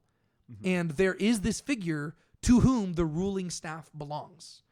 And so it seems to me that that's what's going on here. And so if you've been reading through Genesis, we're still waiting for that figure to show up. And the clearest demonstration of that figure we've had are in Joseph and Judah, who are going to be the two people who receive the greatest blessing in this passage. And so I think that makes sense. So when it says, "Until Shiloh comes," it's talking about he to whom it belongs. It's talking about the ruler, the seed of the woman that was prophesied way at the beginning of the book of Genesis. Does that make sense? Yeah, that makes a lot of sense. And so that's what he says. And then he even advances this. And he says, "To him shall be the obedience of the peoples." So it's not just the obedience of the tribes. It seems like it's saying the obedience of all peoples. And so even if you didn't tie this to chapter 3, you do have the imagery of a king who is ruling not over only Israel, but over all people, which is just what we would call Messiah, right? This is it's very clearly a messianic prophecy. Yeah. And then verses 11 and 12, it seems like it is specifically describing this Messiah figure and his kingdom, right? So it goes on and says, "He ties his foal to the vine, his donkey's colt to the choice vine." What's going on with that imagery? I guess whenever I think of that, I think of like he's tying his foal to the vine. That's like kind of like setting up like it's like what's the word, like when you bring your horse to the stable, you kind of like you set them there as a place to rest. Yeah, but I think the idea is that his kingdom is so prosperous that just like vines, which are like luxurious, like produce grapes, he just has like extra vines to spare where he just uses them to tie up his donkeys. I see. And so really all the imagery, that's what it's conveying the idea of just like almost to the ancient mind, like unrealistic, impossible wealth and prosperity, to where it says he washes his garments in wine. Who does that? Like it's intentionally hyperbolic, right? It says his robes he washes in the blood of grapes. His eyes are dark from wine. The idea is that he just got so much wine that like if he wanted to get permanently drunk, he could. His teeth are white from milk. And so this is all just like describing like lavish luxury. And whenever this Messiah figure shows up and he receives the ruling staff from Judah, like that's what his kingdom is going to look like. And so this just kind of lays the groundwork for the Jewish expectation or the Hebrew expectation for what the Messiah is going to do. And it's also going to explain why they kind of reject Jesus, because whenever Jesus shows up, this is not producing this is not the main thing he seems concerned with, right? He doesn't deny these things are going to happen. It just doesn't seem like what he's mainly concerned with when he shows up, right? And then whenever the New Testament talks about Jesus, it does still paint the picture that this is what he's going to eventually produce, just not during his first advent. And so you got this messianic prophecy. And so going forward, we need to keep our eyes on the tribe of Judah, because that's ultimately going to be who the Messiah shows up from. Do you have anything you want to add in regards to that? I don't think so. Sorry, I just having like a thought about the whole thing. That's fine. Just if I'm trying to like compare it as like kind of being kind of like how we talked about with not in here, but like with Samuel, where like it kind of bookends with like it bookends like with a prayer and like a song and stuff. it seems like a lot of these blessings, they do kind of call back to like different things in Genesis with the three judgments across like man, woman, and serpent. Mm-hmm. But I don't know if that necessarily dictates like the order or anything. But like a lot of the stuff is very similar. A lot of it has to do with like either like with the serpent, there's this idea of like crawling on its belly, which is almost like the idea of being scattered. And then the woman, there is the man, so like the leadership. And then there's also like the like birthing and like multiplication. And then with the man, there's like a lot of like land imagery of like working the land. And a lot of these have to do with like either like being burdened, like working the land, or there is like the leadership, or in a couple of cases there even is like the heel like the heel biting and stuff. So the two primary themes, like, so there's two curses that are laid down in Genesis 3, right? There's the curse against the serpent and the curse against the ground. And the curse against the serpent is addressed whenever God speaks to the serpent and the woman. And then the curse against the ground is addressed when he speaks to the man. And we kind of, or I argued that lays the groundwork for like probably the two main hopes in Scripture is the redemption of humanity through the crushing of the serpent and the restoration of creation through the destruction of the present world and the rebirth of like a new Eden. And I could see that directly paralleling this to where a lot of the stuff we see here, specifically like the first 4 are addressing that whole redemption element. And then the final 8 are kind of addressing the restoration element to where all of them are specifically tied to like the fruitfulness of the land. But then in the midst of that, you also have like this serpentine stuff getting in the way, that is interesting. I hadn't really considered that before. Yeah. Cause then you have that, and then you have like Joseph kind of like returning to the ground, and it's like, whereas Adam was like taken up from the earth, it's like he came from dust, and then Joseph like returns to the dust. Yeah. And the way that Genesis literally ends is with him like telling them what to do with his bones, which by the time they get to Canaan, they're just going to be dust again. That is interesting to where Genesis opens up with like this like eternal life, but it ends with death. And well, I guess we can talk about that when we get there, but it says that he was embalmed, and so the idea is like there is the preservation of that. Yeah, that is true. All right, so let's move on to some of the other ones. A lot of these we can go through a lot quicker. Zebulun will dwell at the seashore, and he shall be a shore for ships, and his flank shall be toward Sidon. What's going on with that? Yeah, well, I guess the most straightforward reading would be that it sounds like Zebulun will literally be a coastal nation or a coastal area, coastal tribe. And basically it'll be in the north. So the flank towards Sidon. Sidon's a northern territory, you know, they're like in Phoenicia and stuff. And so it sounds like Zebulun will be surrounded by water, and it'll be in the north. This would be the area of like Galilee, right? Yes. Yeah, and this is one of those places where it is a bit confusing, like if you're just looking at like the tribal allotments, because Zebulun, I'd have to look at the map directly, but I'm pretty sure it almost like it's in the Galilean region, but I don't even remember if it actually directly borders either the Mediterranean or the Sea of Galilee. I feel like I want to say it's like in between both. Oh, really? To where, but that still functions as like a trade, like a place for like trade and commerce, to where people going between the Sea of Galilee and the Mediterranean, they would be passing through Zebulun, which could still work. But it doesn't work as like smoothly as like the most like just straightforward reading of it would be, which would almost like pave the way for like some sort of future thing. I don't really know. Yeah. A lot of these we just have to guess because we just don't know much about and some of this could tie into who these people were as like Reuben, Simeon, Levi, and Judah. That is directly tied to who they were as characters. Joseph is going to tie directly to who he was. So all these other ones could tie in to them. We just don't know much about them, right? Yeah. The only characters who really play prominent roles in the Genesis story are Reuben, Simeon, Levi, Judah, and Joseph.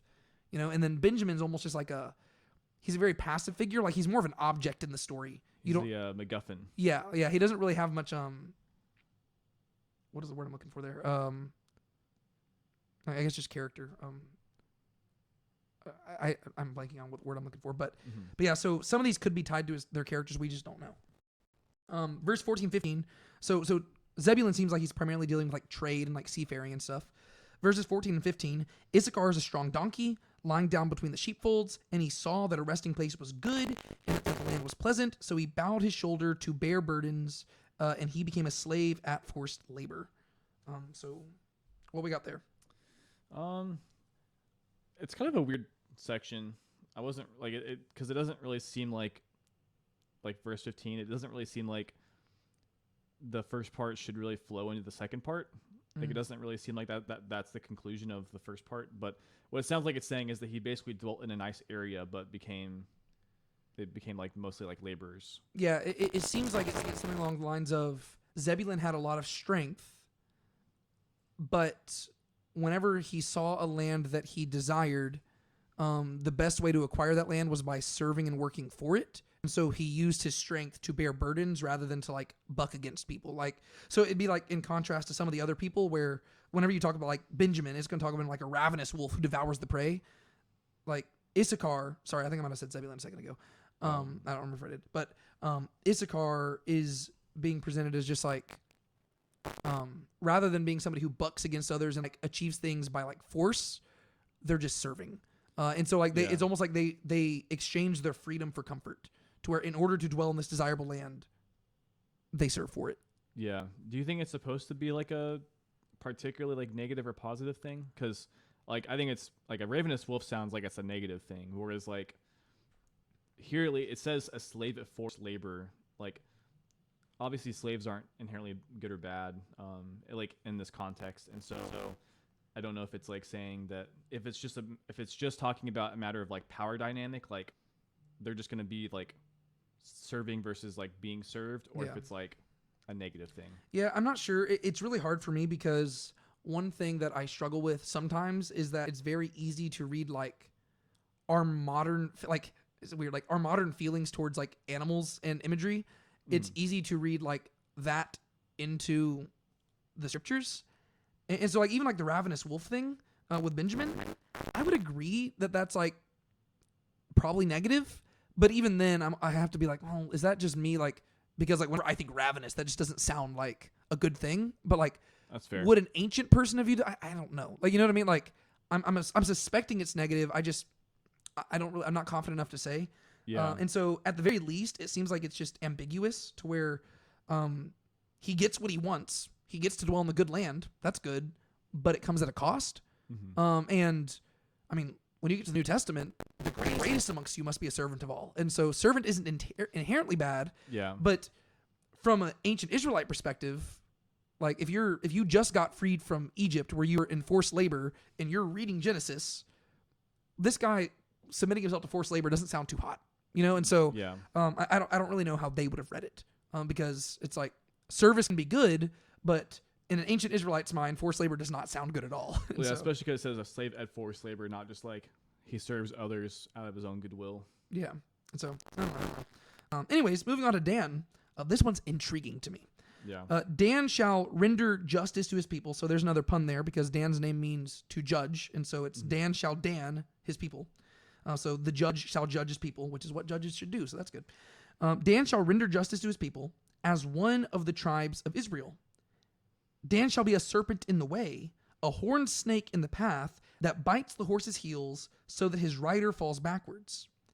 And then in verse 18, it seems like Jacob almost like takes an aside to where saying all of this makes Jacob say, "For your salvation I hope, O Yahweh." What do we make of that? Not a whole lot of nothing, but like it's just very strange because the very first line seems like, well, the first two lines, they seem like great. I mean, there's nothing that seems bad about them. He'll render justice, and that's what God does. He renders justice, and so that's good. Well, the one thing that complicates that is that I don't really like the translation render justice there, specifically because it's the word Dan, which is judge. Whereas justice is like more like mishpat. That's true. And so it's really just Dan shall judge his people, which can be a little bit more ambiguous. That's fair. It can be positive, but it can also be negative, you know? Yeah. But then it says he'll be a serpent in the way, a horned snake in the path that bites the horse's heels. That part seems to be that in some way or another, like we don't know who the horse and the rider is, but we know that to whoever that is, he's going to be like a stumbling block of some sort. Like he's going to be in the way of something. Yeah. Well, and specifically, we've seen the word heel show up quite a lot in Genesis, mainly because of Jacob, whose name means heel. It's Akav, Yaakov. But I believe the word serpent here, I could be wrong. I'd have to fact check this. I believe it only shows up in Genesis chapter 3. It's and like the Nash or Nachash, yeah. yeah, it's that word. And the only place for a fact, I can say this confidently, that serpent and heel show up side by side is at the beginning and end of Genesis here. And so would you like to maybe like dive into that connection there? Because you were kind of on your way there. Yeah. Well, because I was gonna say another thing, and maybe this isn't what you were thinking of, but especially if we're talking about like judging as people, and then it's a negative thing. This could be the idea of like there being like corrupt justice, and especially if you want to make Judah's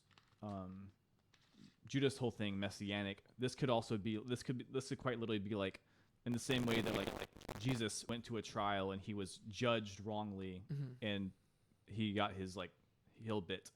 I mean, this could literally be like referring to like these are the people who are literally going to like condemn the Messiah. I don't know if that's what that would be saying, but at least we at the very least we know that like going back to Genesis 3, the serpent is the one who is going to like they're the ones who are going to, or the serpent will be the one who like bites the heel, and they're going to be the ones that are going to be, you know, getting in the way of the Messiah. Yeah. So when you go to Genesis 3, there's this conflict set up, the enmity between the serpent and the seed of the woman, and their mutual seeds, right? The serpent and the woman, and then his seed and her seed. And the serpent is the one biting at the heels of this Messiah figure, and also just the seed of the woman in general, like there's like the collective communal seed. But then it's them fighting back against the serpent. And so when it says that Dan will be a serpent in the way, it's almost like Dan is going to be the thorn in the path that keeps Israel from being faithful to God. And sure enough, whenever you look at like later on, Dan will be the first tribe that just openly embraces idolatry. Yeah, and Judges. Yeah, and so that does make sense. And I've even seen some people argue, like when you get to Revelation, like I said, Dan does not show up in the tribal lists.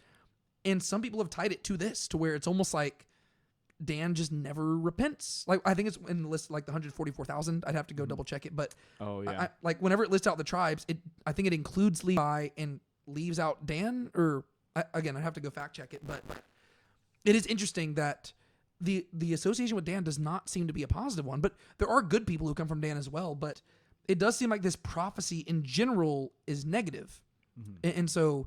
Dan, like Judah is associated with the Messiah, and Dan is almost associated with the serpent, toward the one who's directly opposing the Messiah.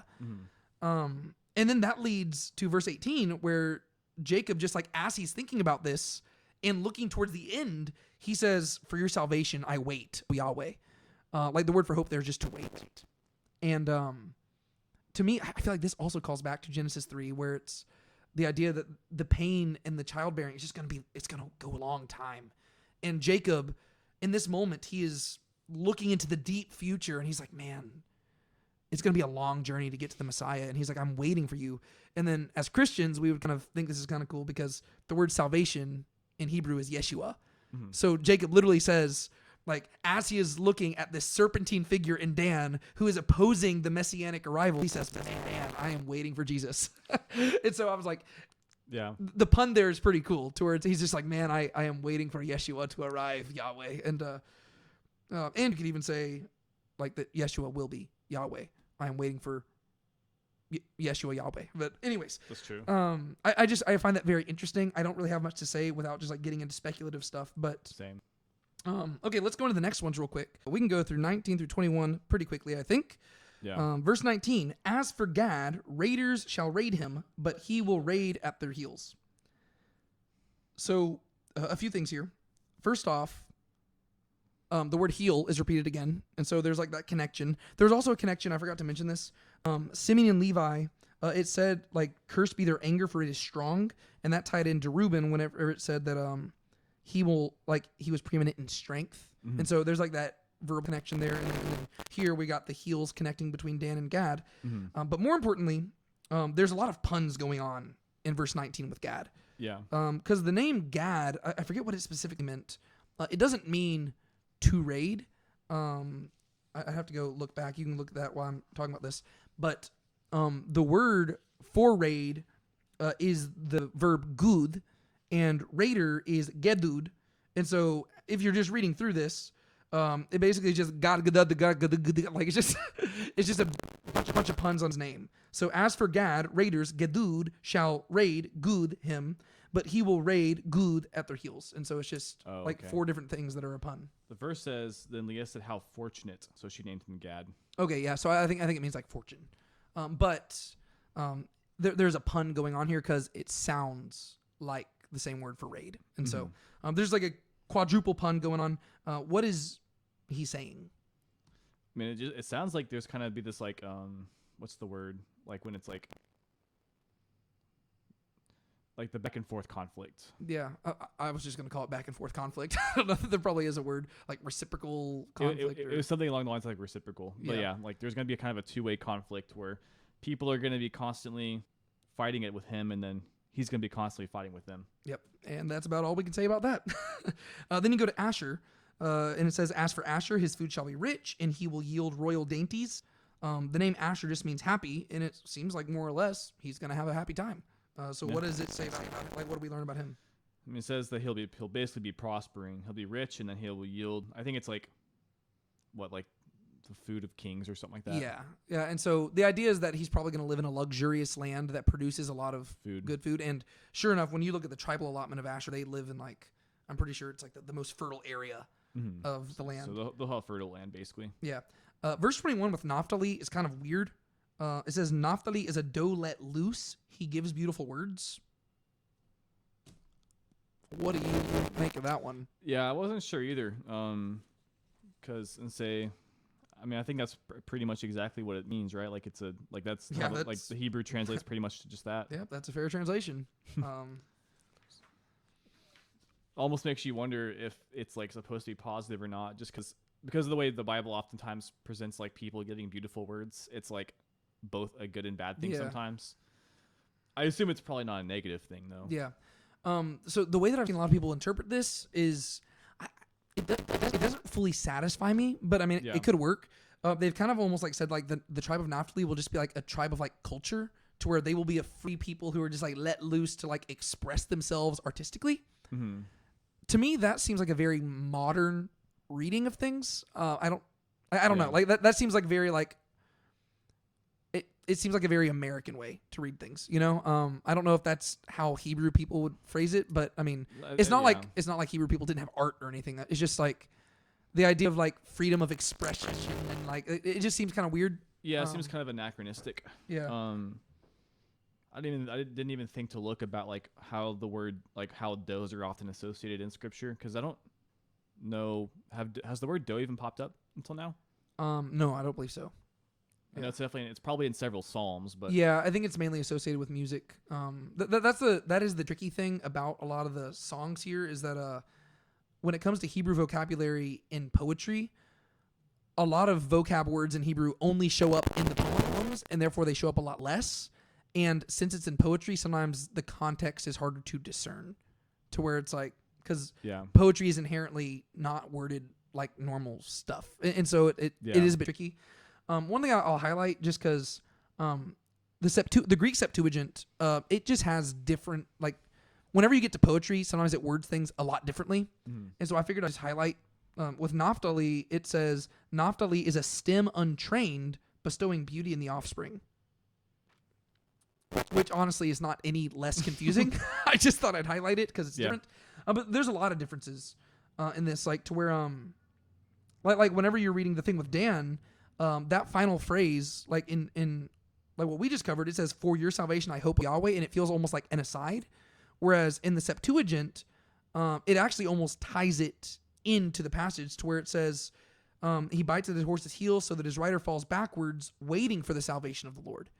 And so the rider who is falling backwards off his horse because the heel has bitten it is the person waiting for salvation, which I see. That actually makes more sense. Like it's like the serpent is the one who is causing misery on the people who are actually waiting for the ruler to arrive. And so there are some places where the Septuagint reading, it actually offers, like, sometimes we don't know which one is the original reading, but at the very least, it'll tell us how Hebrew people were interpreting the Old Testament at that time period. You know what I mean? To where whenever they translated it to Greek, this is how they were interpreting it. And so, like, even with like Judah, we didn't talk about this, but The one from Judah is much more explicit, right? To where it is very clearly messianic in the Septuagint. It says, a ruler will not cease from Judah, and one who leads him from his thighs until the things laid away for him come, and he is the expectation of the nations. So the Septuagint doesn't even say he is the obedience of peoples. It says, like, he is the hope of the nations as well. And so the Septuagint reading is very clearly messianic. And so sometimes looking at the Septuagint is useful. Sometimes people obsess with the Septuagint, but I do think it is a fair thing to consider because in many ways it is almost our earliest commentary on the Bible because you're seeing how ancient people translated it, which is cool. That's fair. All right, so we don't really know what to do with Naphtali. Joseph, he receives the longest blessing, which tracks with Jacob's character. And it says, Joseph is a fruitful bow by a spring. Its branches run over a wall. And the archers bitterly attacked him and shot at him, and they bore a grudge against him, but his bow remained firm. And now it's B-O-W, bow, like an archer's bow. Mm-hmm. And his arms were agile from the hands of the mighty one of Jacob. For there is the shepherd, the stone of Israel, from the God of your father who helps you, and by the Almighty who blesses you, with blessings of heaven above, blessings of the deep that lies beneath, blessings of the breast and of the womb. The blessings of your father have surpassed the blessings of my ancestors, up to the utmost bound of the everlasting hills. May they be on the head of Joseph and on the top of the head of the one distinguished among his brothers. So what do we see there? Well, the first half is basically him saying, well, Joseph, first of all, he's going to be prospering. He is prosperous. And then it seems like it's talking about kind of just a story of his life to where he faced opposition, but he held firm among that opposition. And then he did that because of God's help. Yeah. And then basically it's just saying he's going to have all the blessings. So the blessings above and below, birth and sustenance, I guess, if you want to say like breast and womb. It's like birth and sustenance.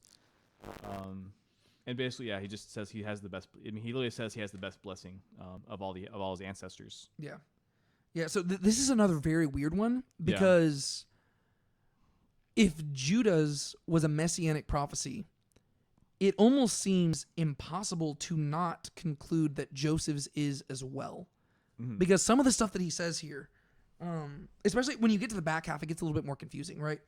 One thing I will comment is that. I was talking with Sean about this before we started recording as well.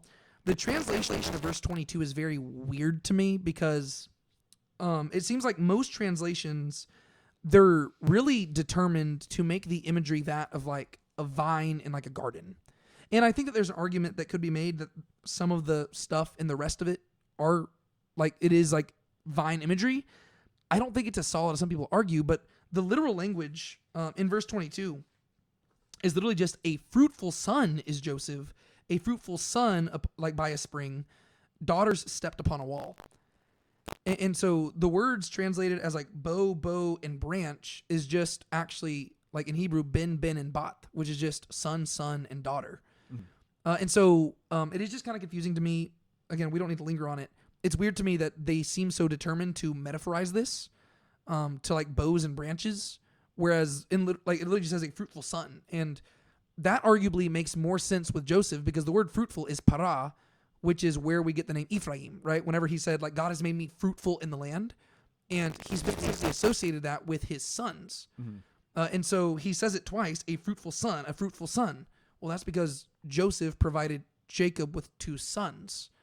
And so it makes more sense to me to translate it as son, but for some reason they don't do that. I don't need to linger on that too much. I just wanted to highlight that because almost every translation does that. And it just seems like they're just sticking with what previous people have done, whereas the language just seems son, daughter. But then, like you said, it does begin to like recap Joseph's story where you got his brothers being portrayed as archers who were fighting, like they were shooting arrows at him, but they didn't pierce through. And they were trying to take down the wall, but his bow was stronger. And so like even though they tried to take him down, he ended up still prevailing over them. But then you get to the back half and it says, from the hands of the mighty one of Jacob, from there is the shepherd, the stone of Israel, from God of your father who helps you. And now it becomes confusing because you're like, wait, what is going on here? Like specifically when it says, from there is the shepherd. Yeah. What does it mean by from there? Because the only there we've been talking about so far would be Joseph himself. Does that make sense? Yeah. Because he's saying Joseph this, Joseph that, Joseph this, Joseph that. And if anything, Joseph is being portrayed as like a wall. And it says, from there is the shepherd, the stone of Israel. But the thing is, who is the shepherd and the stone of Israel? According to like the rest of Scripture. Yeah. It's really hard to say. Yeah. Well, no. Like, actual like question to you: who is the shepherd and the stone of Israel through the rest of Scripture? Oh, God. God, right? You go to Psalm 23. The Lord is my shepherd. It's the same word. Mm-hmm. You get to like Moses' songs, and then like the Psalms and stuff. Like the Lord is the stone of Israel, right? And so it seems like it's saying from Joseph is God, but that's weird. You know what I mean? And so the language of this is very strange, but I think that there is a solution here, but it's one that we don't talk about very often in our churches, but I think it is consistent with the Scriptures. And as we go through this study, I'm wanting to explore it a little bit more because I've never done a deep dive study into it. But we alluded to this, I believe it was last week, where there is a Jewish line of thinking that talks about not one Messiah, but two Messiahs. And I think there's an argument to be made that the authors of the New Testament are basically clarifying that position and arguing that both Messiahs are fulfilled in Jesus, right? To where, according to this line of thinking, there were two Messiahs. There's a Messiah ben David and Messiah ben Joseph. And the whole thing about David is that he's from the tribe of Judah. So you could really view this as Messiah ben Judah, Messiah ben Joseph. Ben just means son of, yeah. right? So there's the Messiah son of Judah, Messiah son of Joseph. And according to this line of thinking, the Messiah son of Judah is what people typically think of when they think of the Messiah, right? He is this promised king who's going to conquer everything and rule and reign forever. The Messiah son of Joseph, though, and this is not like just conspiracy theory stuff. You can go look this up. It's very prevalent. And there are some Jews who hold to this even to this day. The Messiah son of Joseph is largely born from a lot of the prophecies in Scripture that very clearly teach of a suffering Messiah, right? Like Isaiah 53 is probably the most popular one. There is a movement in the Jewish communities nowadays to argue that that is not about the Messiah. But if you look at ancient Jewish commentaries, they admit Isaiah 53 is about the Messiah. But it's hard to reconcile that with, like, the idea of a suffering Messiah who suffers unto death is hard to reconcile with a conquering Messiah who rules and reigns forever. Yeah. And so a lot of Jewish people came to the idea, well, maybe there's two Messiahs. And so according to their view, the Messiah son of Judah, Messiah son of Joseph will die. And then whenever the Messiah son of David shows up, he will resurrect Messiah son of Joseph, and they will rule alongside one another. Whereas I think the New Testament would argue that those two figures kind of come together in Jesus. And I think a lot of this actually stems from here, but it also kind of would explain what we talked about earlier in this passage with Jacob relaying the death of Rachel. Because whenever, like every Christmas, whenever it rolls around, whenever we talk about Bethlehem, we always talk about how that is the city of David. But before Bethlehem was ever the city of David, it was the city of Rachel, right? Because Rachel is the one who is buried there. When you get to the book of Jeremiah, it talks about Rachel weeping for her children in the region of Bethlehem. And so Bethlehem is not just associated with David, it's also associated with Rachel, and the firstborn of Rachel is Joseph. And so Jesus is born in the city of both David, like he could be both Messiah, like both of those, right? And this also is relevant when you get to the end of this verse, because like at the end of Matthew chapter 2, sorry, this is kind of getting ahead of us, and I just wanted to get on this because I think it's very interesting. At the end of Matthew 2, Matthew cites a prophecy that people have a very hard time explaining. And skeptics have actually used this to argue against the legitimacy of the faith. I think that they're being disingenuous a bit. But Matthew talks about how Jesus moved to Nazareth. And he says this was in order to fulfill the prophecy spoken by the prophets that he shall be called a Nazarene. And there are skeptics who argue and they say that verse isn't even in the Old Testament. Matthew is just making this stuff up. And I think they're being a bit disingenuous because they're kind of assuming that Matthew's an idiot, right? I mean, I think Matthew probably knows that what he's quoting here, like, it's not like he's just making something up and expecting people to blindly believe him. He's clearly writing to people who know their scriptures. Yeah. So I think he's doing something more complicated here. And I think the solution is found here. Because if you go to the end of verse 26, it says, all these blessings will be on the top of the head, so literally the crown of the one distinguished amongst his brothers. And the word for distinguished there in Hebrew is the Hebrew word natsir. It's the same word that we use for like the Nazarite vow later on in like Numbers. And so it's literally on the crown of the natsir amongst his brothers. Mm-hmm. And so you've got the idea that there's going to be this shepherd or stone of Israel. Like the idea of a shepherd, it's the while this imagery is applied to God, it's also just the imagery of a king, right? A shepherd is a king. David will be a shepherd who turns into a king, but even in ancient world, like shepherds are associated with kings because they're the ones who lead the people. Yeah. And so you've got the idea of this kingly figure showing up from Joseph, and he will be the Natsir of the people. He will be called a Natsir, a Nazarene. And so I think that could be part of what Matthew is alluding to. And then you also have stuff in Isaiah where he is called the branch, and that word is also Natsir.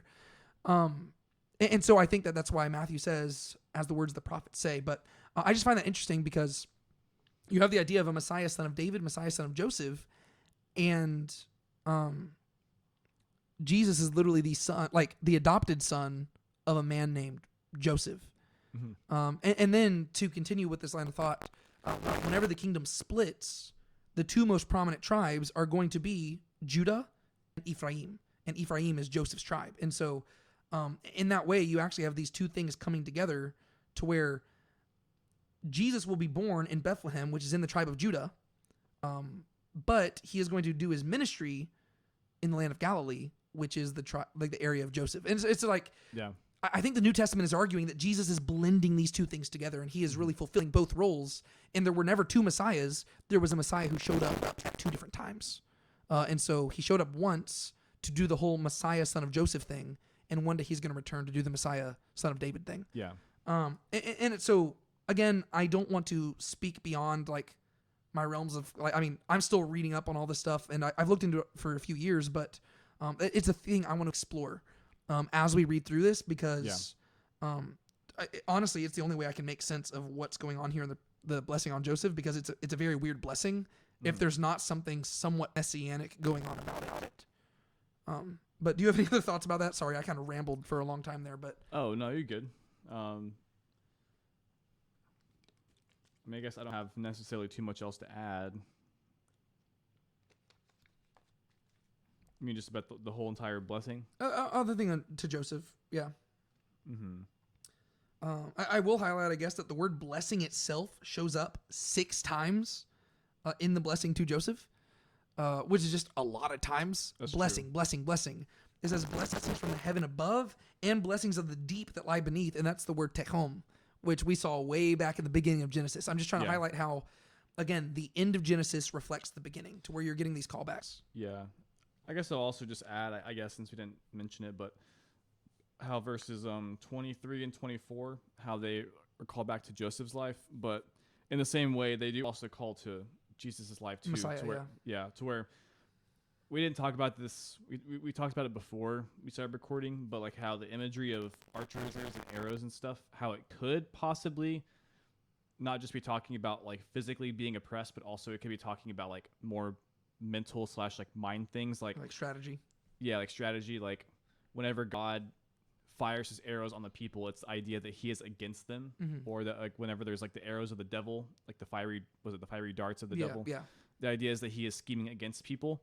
And then, the idea of like it just always being associated with like bitterness. There's always like arrows of bitterness or arrows of like poison, and the idea is like it seems almost like it's more associated with like words and thoughts. Yeah. And so with Joseph, we don't get too much description of him being like physically oppressed a whole lot, but we get a ton about him being like dealt wrongly against, to where his brothers dealt wrongly against him. Pharaoh, or not Pharaoh, but the one guy's Potiphar's wife. She was bitter against him, and so she got thrown in prison. Yeah. And then he got forgotten about in prison, and so he was kind of dealt this hand of like being dealt with treacherously. Yeah. But he never dealt the same way back, to where he forgave people and he actually like he dealt rightly against them. And so in that sense, his bow remained firm and his arms were agile. He was also able to dodge the schemes properly. In the same way, this is kind of what happened with Jesus too, to where Jesus, he didn't face, well, I guess he could have faced a lot more physical oppression. He just managed to. He was agile. He escaped all the attempts until the very end. But he was the victim of constant scheming and stuff. There were tons of people who were bitter against him, and so they were constantly scheming against him. So they were constantly firing their arrows at him. But he managed to. His bow remained firm, and so he kept a cool head. He managed to stay strong and stay firm, and he forgave them. And so that too also kind of like is very messianic. Yeah, well, I think you got like what you're getting at is that the imagery of like archery is almost like associated with like craftiness. Yeah. And whenever we think of craftiness in Genesis, we think of the serpent. Mm-hmm. But I think like the cool thing about the Joseph story is that God out serpents the serpent. Yeah. To where the serpent thinks he knows what he's doing and he's being crafty, but God is just 10 steps ahead. Mm-hmm. And so we see this with Joseph's brothers, to where they think that they are so smart and deceptive, but it turns out they got nothing on Joseph, right? Joseph is super deceptive, but in a positive way. Yeah. To where he is redemptively deceptive, to where, again, it calls back to like whenever God says like he will be straight with those who are straight and he'll be twisty with those who are twisty. It's like Joseph's brothers were very serpent-like. And Joseph was also serpent-like, but in a good way, to where he was like, for a good part of the story, you think, oh man, this guy is like just trying to make them paranoid. But it turns out in the end, all the things that he seemed like he was doing to torture them were actually to test them and to bring about this like surprise salvation. Mm. And that's going to be the same thing with Jesus, to where, like people are going to be constantly scheming against him. I think of like during Passion Week, whenever he spends like all Tuesday in the temple, and you've got these religious leaders, one after another, who are constantly trying to stump him. And he's just outsmarting them left and right and left and right. And finally, he just turns a question on them and they can't answer, to where they're being serpentine, but he is just outsmarting them. Yeah. And then even Deuteronomy 32, whenever God gives whenever Moses gives this prophecy of like Israel's future, the idea is that like he ends up saying, are these not all stored up with God? Like, like where he's like, God is just so wise that even the craftiest person cannot outcraft God. Like even the most serpentiest serpent is not as wily as God himself is. And then that's why you get to Paul in Romans reflecting on the same thing. And like, I think it's chapter 11, where he says, oh, the depths of the wisdom and riches of God, where he's like, yes, God is he's great. And you just can't outsmart him. And so I think that it does foreshadow that, to where, the brothers, they think they're being deceptive archers, but their bow is nothing on Joseph. Like, Joseph holds the bow of Odysseus, which only he can bend. Mm-hmm. And so I think that is kind of cool. One other thing to mention with Joseph is just the language of the blessing scene does, I think, directly call back to the flood story, because you have the mention of like the heaven above and then the Tehom beneath, like the deep. And in the flood story, you had the heavens opening and then the flood, like the deep bursting forth. And then it even says the blessings of your father have surpassed the blessings of the ancestors. And that word is the same word in the flood story, which is to prevail, right? So whenever it said the flood waters prevailed over the earth, here you have this dramatic reversal. And I think that we just basically see that the Joseph story is a reversal of the flood story, to where instead of everybody being so evil that God washes everything out, you have this guy who is so good that God uses him to turn something evil into something good. And even though everything is chaotic, God produces order again. Mm-hmm. And so it is like Joseph is this, he's like a foreshadowing of this future new creation, to where all the chaos comes to order suddenly and like purposefully, to where whenever Joseph is doing all these things against his brothers, you kind of feel the same way that you felt whenever God was creating everything, to where you're like, I can tell there's a purpose behind this, but I don't know what it is.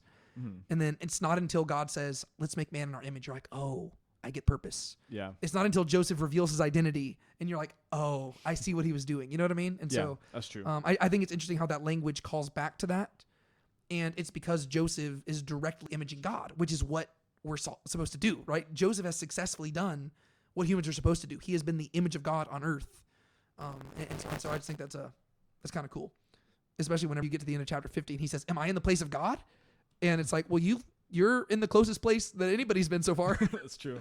Do you have any other thoughts you want to share about Joseph? No, I don't think so. Okay. Benjamin. I probably have just as much to say about that. I'm just kidding. I have nothing to say about Benjamin. It says, Benjamin's a ravenous wolf. In the morning he devours the prey, and in the evening he divides the spoil. What's that about? Not sure. like we talked about before, we don't know if it's entirely like a negative thing per se, but it sounds like he in some way or another he is prevailing over some kind of enemies, and he divides the spoil amongst his people. He's engaging in some sort of conflict for sure. Yeah, I think the thing that would give me more of negative context is just, or connotation, is just the idea. It seems like he's taking a lot, right? He's ravenous in the sense of he just pounces on things, takes for himself, and then he divides it and gives it out to others, I guess.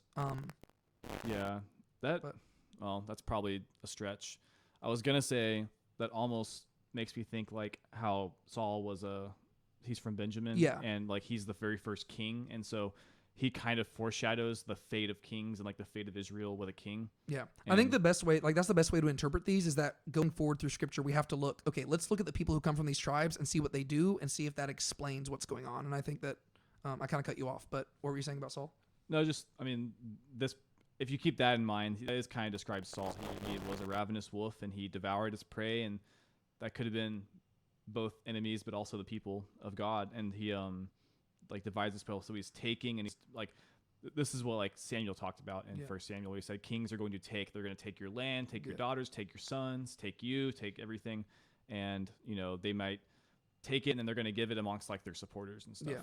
So this is like technically in the same way that Judah and Joseph are kind of being described as like kings, or at least Judah has. Technically, he's also being described as a king, but like in a bad way. Yeah.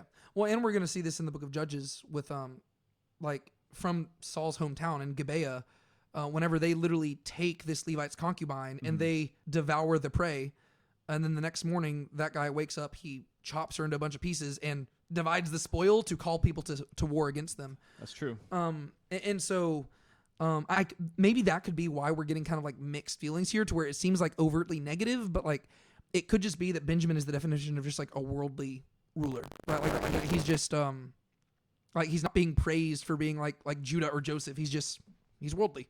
And that's really what, whenever we get to the Saul story, Lord willing, when we get there, that's kind of the conclusion you have to come to. Like, he's not a horrible king. He's just a worldly king. He's just a tyrant. Yeah. To where like sometimes we view him as like this mustache twirling villain, where it's like, well, no, he just doesn't have a godly bone in his body, right? That's why they're like, is Saul also among the prophets? Like anytime he does something godly, people are surprised. And so it could be that that's what's going on with Benjamin there. But anyways, could you summarize, like, let's just move out of this part and go into the end of Genesis here so we can wrap it all up. Yeah. Could you just summarize verse 28 through the end of 49 and all of 50? Could you summarize what goes on? Yeah. Basically, Jacob dies, and then they embalm him. They mourn for him, and then they take him back up to Canaan, and then I guess really just after that, Joseph ends up dying, but he remains in Egypt. Yeah. So the way that this is structured, it's kind of we've been talking about like our whole like sandwich structure here. Yeah. It like the story begins and ends with death, right? To where if you start in 49 verse 28 and you read to the end of Genesis, it begins with the death of Jacob, and it ends with the death of Joseph, and in between you have this very brief interaction between Joseph and his brothers, which I would argue is probably like the reason the story is shared is probably because the author is giving us a commentary on one of the primary messages of Genesis is. And so it seems like that's like the center point, to where in a story surrounded by death, you've got this one guy who just understands what it means to live. And the irony is that his brothers think that he wants to kill them, and he's like, no, that's not what it's about. And and it's really one of the clearest articulations of something that Jesus is going to really emphasize when you get to his like preachings and his messages and stuff. And so let's just walk through it. Just to go through this very quickly. As Jacob is getting ready to die, he makes one final request of his sons. He says, I'm about to be gathered to my people. Bury me with my fathers in the cave that is in the field of Ephron the Hittite. And so he basically just reiterates something he had said earlier. I want to be buried in Canaan. Yeah. And then he says one thing that I just think is great. Verse 31, he says, there they buried Abraham and his wife Sarah. There they buried Isaac and his wife Rebekah. And there I buried Leah. So we never read about Leah's death. She presumably died while Joseph was gone in Egypt. But we did read about Rachel's death. And she was not buried in the cave of Machpelah. She was buried in Bethlehem. We've read about that twice already. And so it seems like the text is emphasizing to us Rachel is in Bethlehem. Rachel is in Bethlehem. She's in Ephrath. Yeah.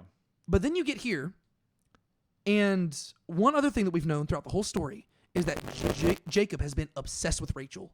He wants to be as close to Rachel as possible. He never intended to marry Leah. He views all of the other children as just inconveniences. The kids that matter to him are Rachel's kids. And so naturally, you would expect him to want to be buried with Rachel. Mm-hmm. But here at the very end of his story, he says they buried Abraham and his wife Sarah here. They buried Isaac and his wife Rebekah here. And that's where I buried Leah.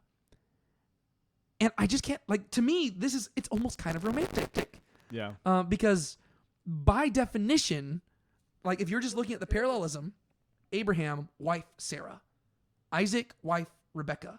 And he says, I buried Leah there. And he says, I want to be buried there. Which means that finally, he is treating Leah as his wife. Right? And not just I know technically she is his first wife, but he has not treated her like that ever. Right? Yeah. Every single kid she gave birth to, she's like, maybe he will start treating me like his main wife. He always treated Rachel like his main wife. Yeah. But he did not bury Rachel there. Even though he was in the land of Canaan, he could have done that. But he didn't. Instead, he buried Rachel somewhere else, and he says, I want to be buried with Leah and the rest of my family. And I don't know. Do you have any thoughts on that? I just think it's kind of cool. Yeah, I guess I hadn't even thought about that until just now, because that is definitely very interesting. I guess I don't have anything specific to say about it, but I mean, it's definitely a good thing. Yeah. It sounds like he definitely has the priorities right there. Yeah, I just thought that was kind of cool. And so, and then it says, so Jacob finished commanding his sons. He drew his feet into the bed. He breathed his last and was gathered to his people. And it is interesting that we saw the whole summary of Jacob's life in the first verse of our section today. And then you have this long thing just about blessings. And then he dies. Whereas in all the other sections, all that information would have been together. It would say he lived this long and then he died. Whereas we have all these details about the blessings. And I think that's really just the author setting up the fact that this isn't just a new generation. This is now the birth of a nation, right? It's not like one of Jacob's sons is going to be the new patriarch. It's no, Jacob was the ultimate patriarch. And in between the announcement of the end of his years of his life and his death, we've got him blessing the tribes. And so it's basically Genesis indicating we are now in a new epoch, right? We're in a new we're no longer dealing with just fathers waiting for a nation. We are dealing with a guy who is the leader of a nation, and he's blessing all of them. And so he dies. And then the beginning of chapter 50 is really just this long, prolonged detail of them embalming Jacob, mourning for him. I think it says for 40 days. They make their way to Canaan as he asked. And then there's this extended thing. I didn't really know what to make of this, but it really lingers on the moment right before they re-entered into Canaan. Mm-hmm. And it talks about how they stopped at the threshing floor of a guy named Tate, which was apparently just to the east of the Jordan River. So it's right before they cross into the land. And they just mourned there for a while. And it says that for this reason it was called Abel Mitzrayim. And this seems to be a pun because Abel Mitzrayim, it technically translates to the meadow of Egypt. Mitzrayim is just the Hebrew word for Egypt. Yeah. It technically means meadow of Egypt, but Abel sounds like the Hebrew word Ebel, which means mourning. And so throughout the text, it's been saying they were mourning. They made a heavy mourning, and that word has been Ebel. And so it sounds like it means meadow of Egypt, but it sounds like mourning of Egypt. I don't really have any thoughts here, but do you have any, what do you think of the fact that it lingered so long on this moment? I don't know. I mean, there's got to be something there. The fact that it because there's really no reason to. It could just say that they went. It was a very intense camp, and yeah.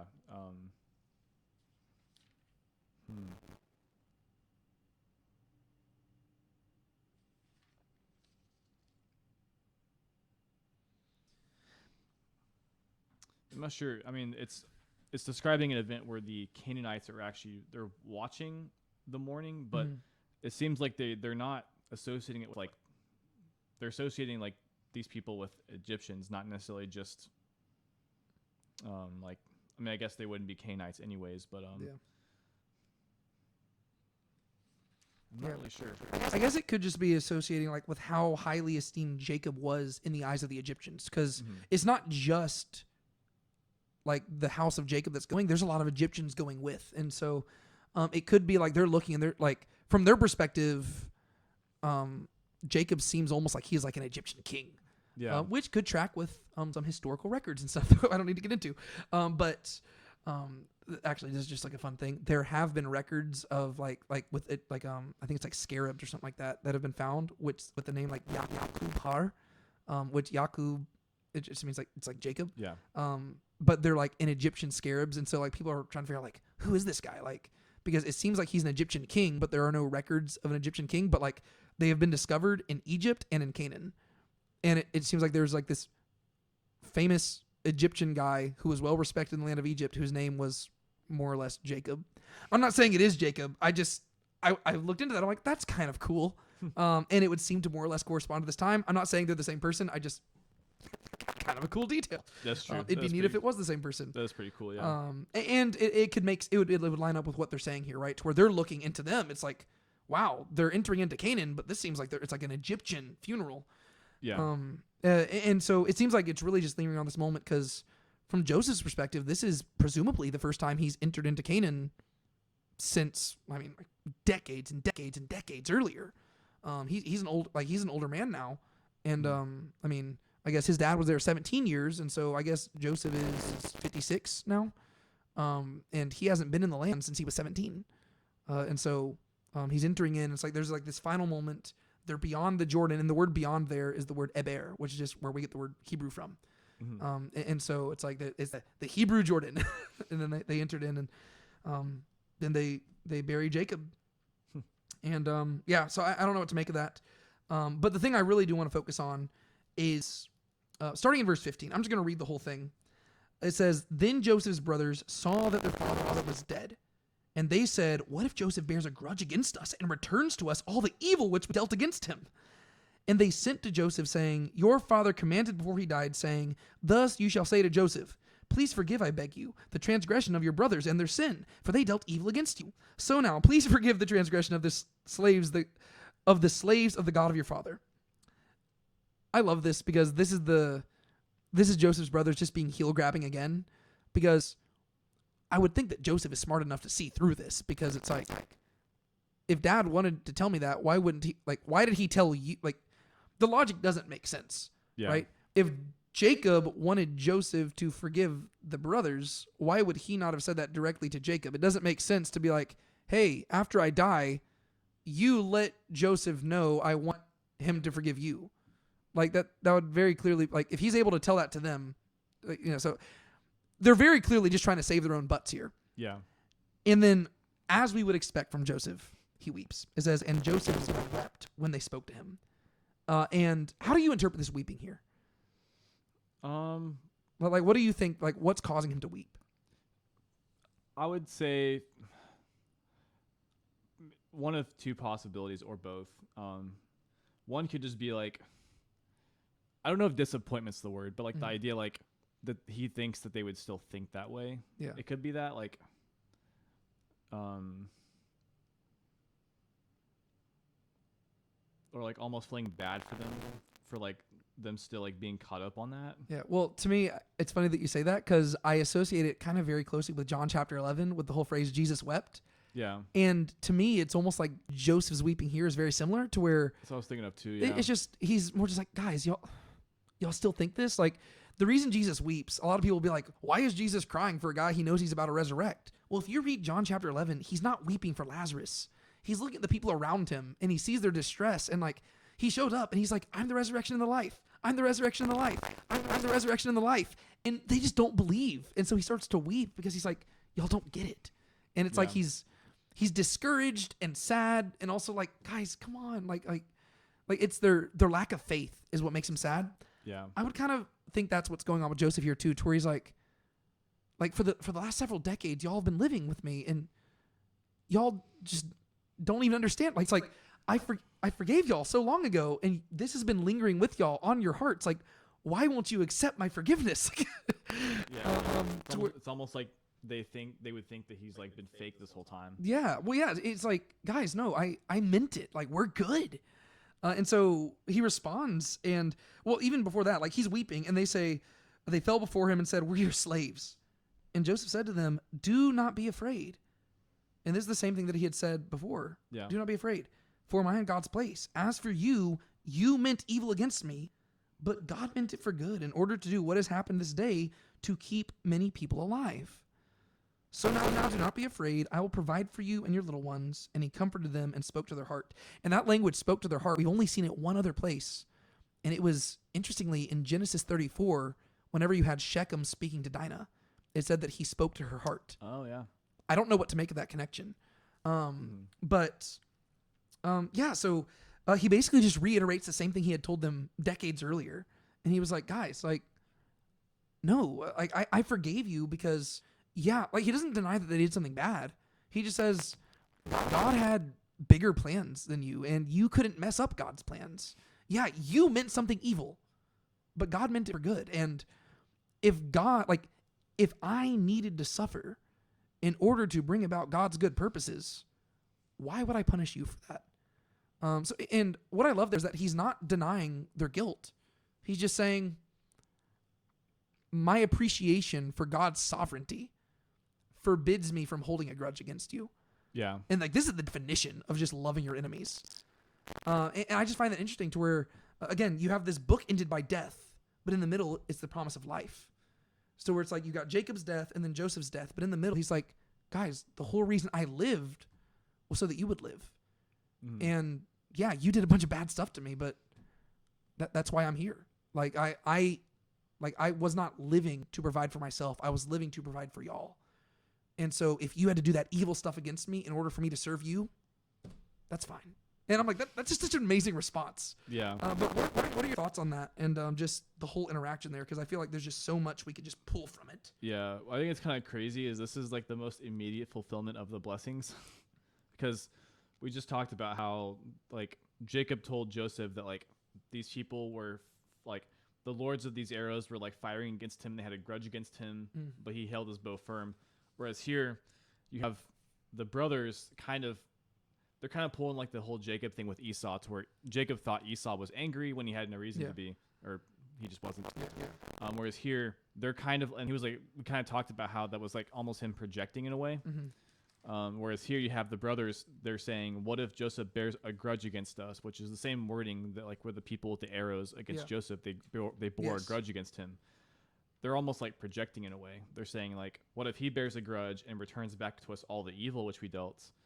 But then Joseph, his like bow remains firm and he remains agile, and he actually like forgives them and says like, you know, instead of him being crafty, it's almost like he's giving God credit for being crafty. He says like the evil that you meant, God meant for good. Yeah, he's like, guys, don't give yourselves credit. Like, you aren't as smart as you thought you were. Like, yes, you were evil, but God was so much gooder, right? He was just like, he's too good. Like, his good far outweighs your evil. You're fine. Yeah. But I'm glad that you highlighted the connection with the whole Jacob and Esau thing, because the language intentionally calls back to that. And if you think about it, the scenarios are very similar to where Jacob, out of jealousy for Esau, he stole what was Esau's for himself. And then in Genesis 27 verse 41, it said, so Esau bore a grudge against Jacob. It's the same language. He bore a grudge against Jacob because of the blessing with which his father blessed him. And Esau said in his heart, the days of mourning for my father are near. Then I will kill my brother Jacob. So you have the language of bearing a grudge. You've got the language of speaking to the heart. And Esau says, the days of mourning for my father are near. After he dies, I'll kill Jacob. And that's the whole reason why Rebecca says, hey, Jacob, just get out of here for a little bit. Because on one hand, she thinks Esau will cool down. And on the other hand, they think Isaac's going to die soon. And so if Isaac dies before Esau cools down, they got a problem on their hands. And so you've got a very similar situation, because in this case with Joseph, Jacob actually has died.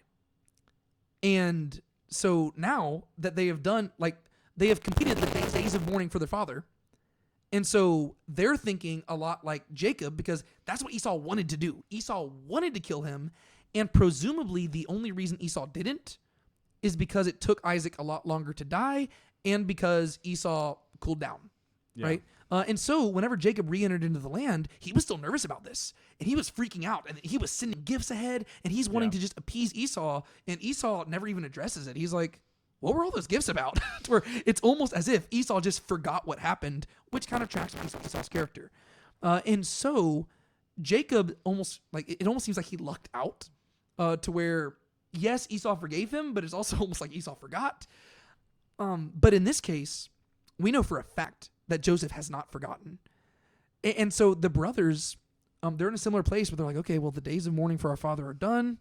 And maybe Joseph was just being nice to us so that our dad could have like a few years of peace, right? Like, let's all get along till dad dies, and then I'm going to kill you. And I think it's actually reasonable for them to feel this way, given the family they come from. Mm-hmm. And also, even if they weren't from that family, I think you'd be hard-pressed to find somebody who would have as mature a mindset as Joseph. Yeah. Right? Because even as somebody who has studied Genesis deeply, I don't know if I would have this mature of a mindset if I was in the scenario. Right? To where, let's say I was one of Joseph's brothers.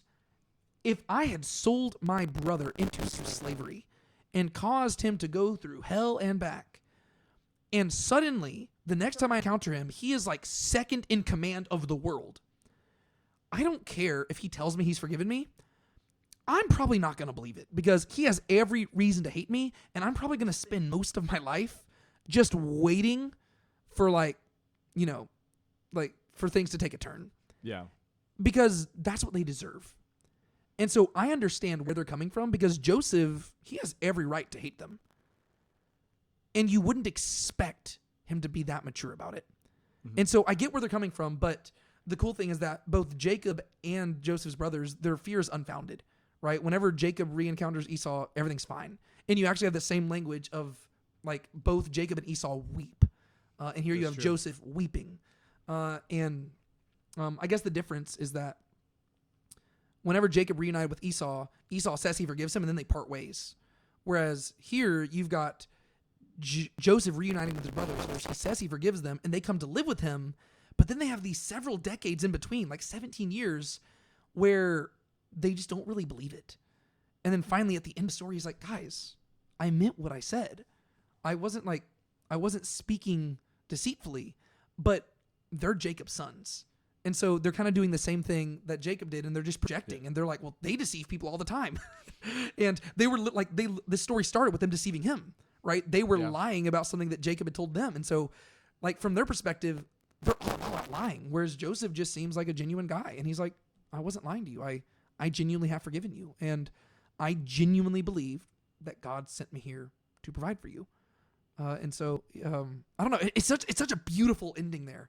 Yeah. Do you have any other thoughts about that?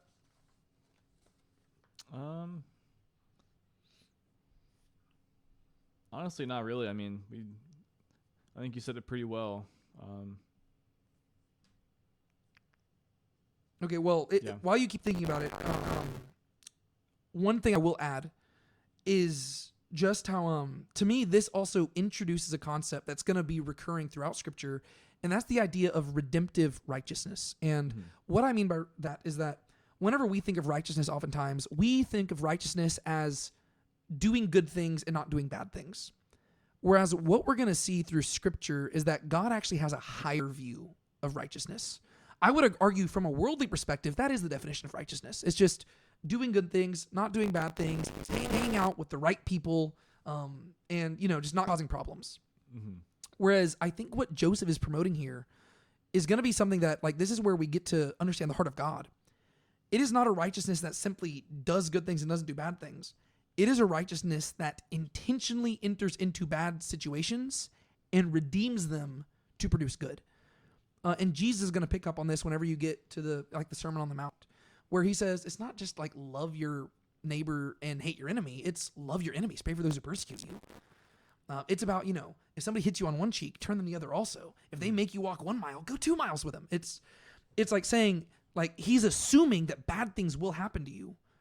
And rather than simply being content to not retaliate, he says, what can you do to enter into this bad situation where you are a victim and redeem the situation and love the person who's persecuting you? Yeah, I see. And that's going to be a theme that, like, whenever, and the whole purpose of the Sermon on the Mount is Jesus is exposing the heart of Torah. And so, I mean, we're in Torah right now. We're at the end of Genesis, and I think we're getting to see this is what God values. And so Joseph acknowledges God's redemptive righteousness in this lesson to his brothers, right? This is the final message of the book of Genesis, to where he says, yeah, God is a God who, yeah, he can take the evil things you do, and he can repurpose them for good. And even though, like God is like so powerful that he uses evil things to accomplish good. And we're going to see this throughout Scripture. But ironically, I think that this is also the first message of Genesis, because if you go back to Genesis 1, it doesn't open up with nothing. It opens up with chaotic waters. Yeah. And God enters into the chaos and he produces order. And he will not stop until things are good. Right? And so if you look at the beginning and end of Genesis, they directly mirror one another. In Genesis 1, he takes chaotic waters, he subdues them, he produces a creation that is good. In Genesis 50, he takes the crafty serpentine schemes of Joseph's brothers and he repurposes them, or rather, I guess, like pre-purposes them to produce something good. To where long before they planned to do these evil things, he already had a plan in motion, right? Before they tried to sell Joseph into slavery, he had already given Joseph the dream. And so God is like 10 steps ahead of them. He's playing chess. They're playing checkers.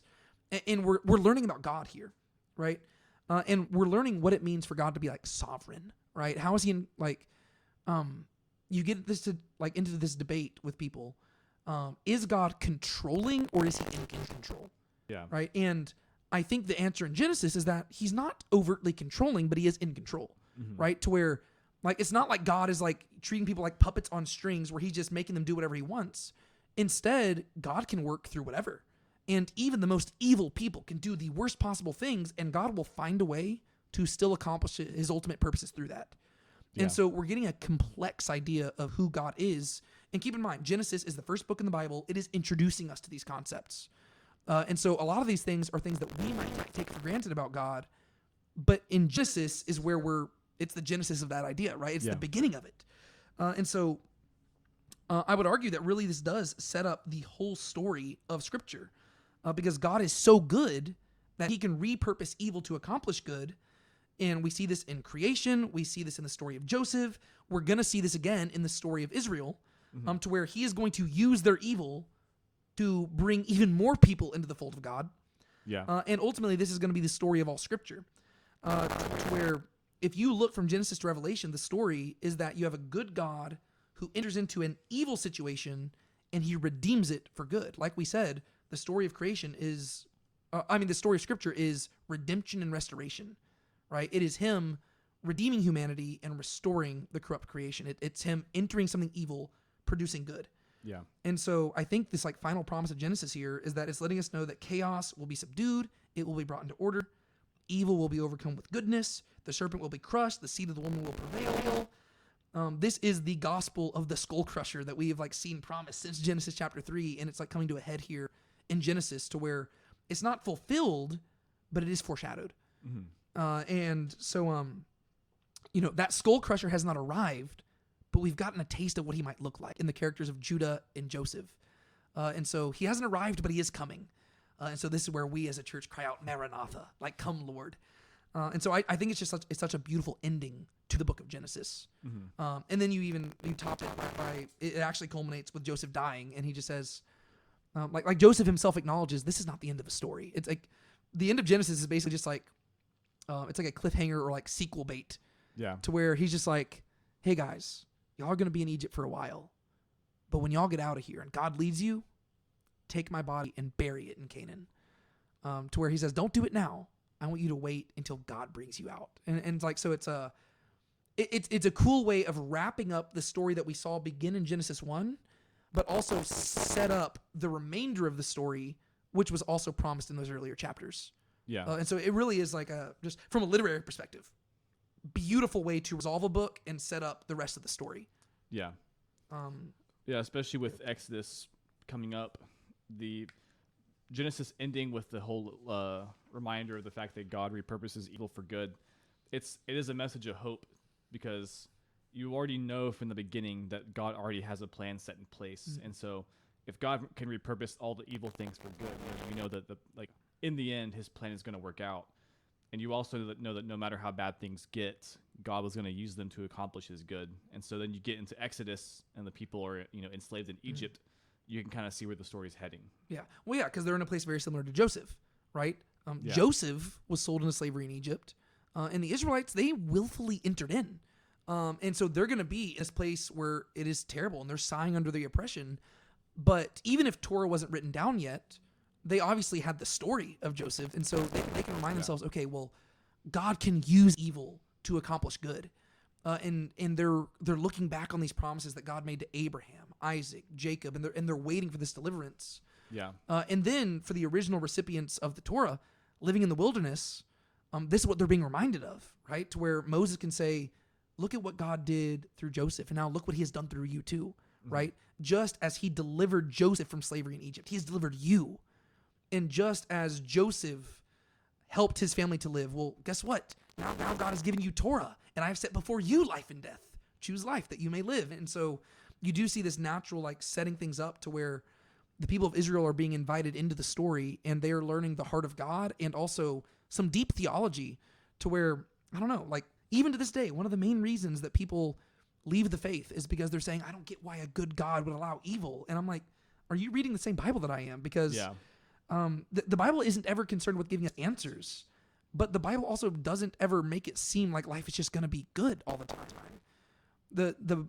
I would actually argue that the portrait of God is so much better in the Bible, because it's it says, evil abounds, but God is so good that he can triumph over evil, and he can actually use evil to accomplish good. And that's a super powerful God. He doesn't rely on everything being perfect to accomplish good. No, he can use evil. And I think that's it's a better portrait. I just think that's cool. Yeah, I agree. And so that kind of brings me to the end of everything I have to say about this. I guess just to summarize the life of Joseph, just because he does die at 110 years old. So Joseph is born back in chapter 30, right? Right before, I guess 6 years before Jacob returns from Padan Aram. And he is sold into Egypt at the age of 17, where he suffers through all sorts of different things. He is imprisoned for 2 years. He's imprisoned for an undisclosed amount of time. We know it's over 2 years because he is forgotten by the cupbearer for 2 years. But then at the age of 30, he is elevated to basically become the vizier of Egypt. He's second in command. And there's 7 years of plenty. And then at the age of 37, he becomes, that's when the famine starts. And 2 years into famine is whenever he runs into his brothers, or I guess we don't know when he runs into his brothers the first time, but 2 years into the famine is whenever he invites them to live with him.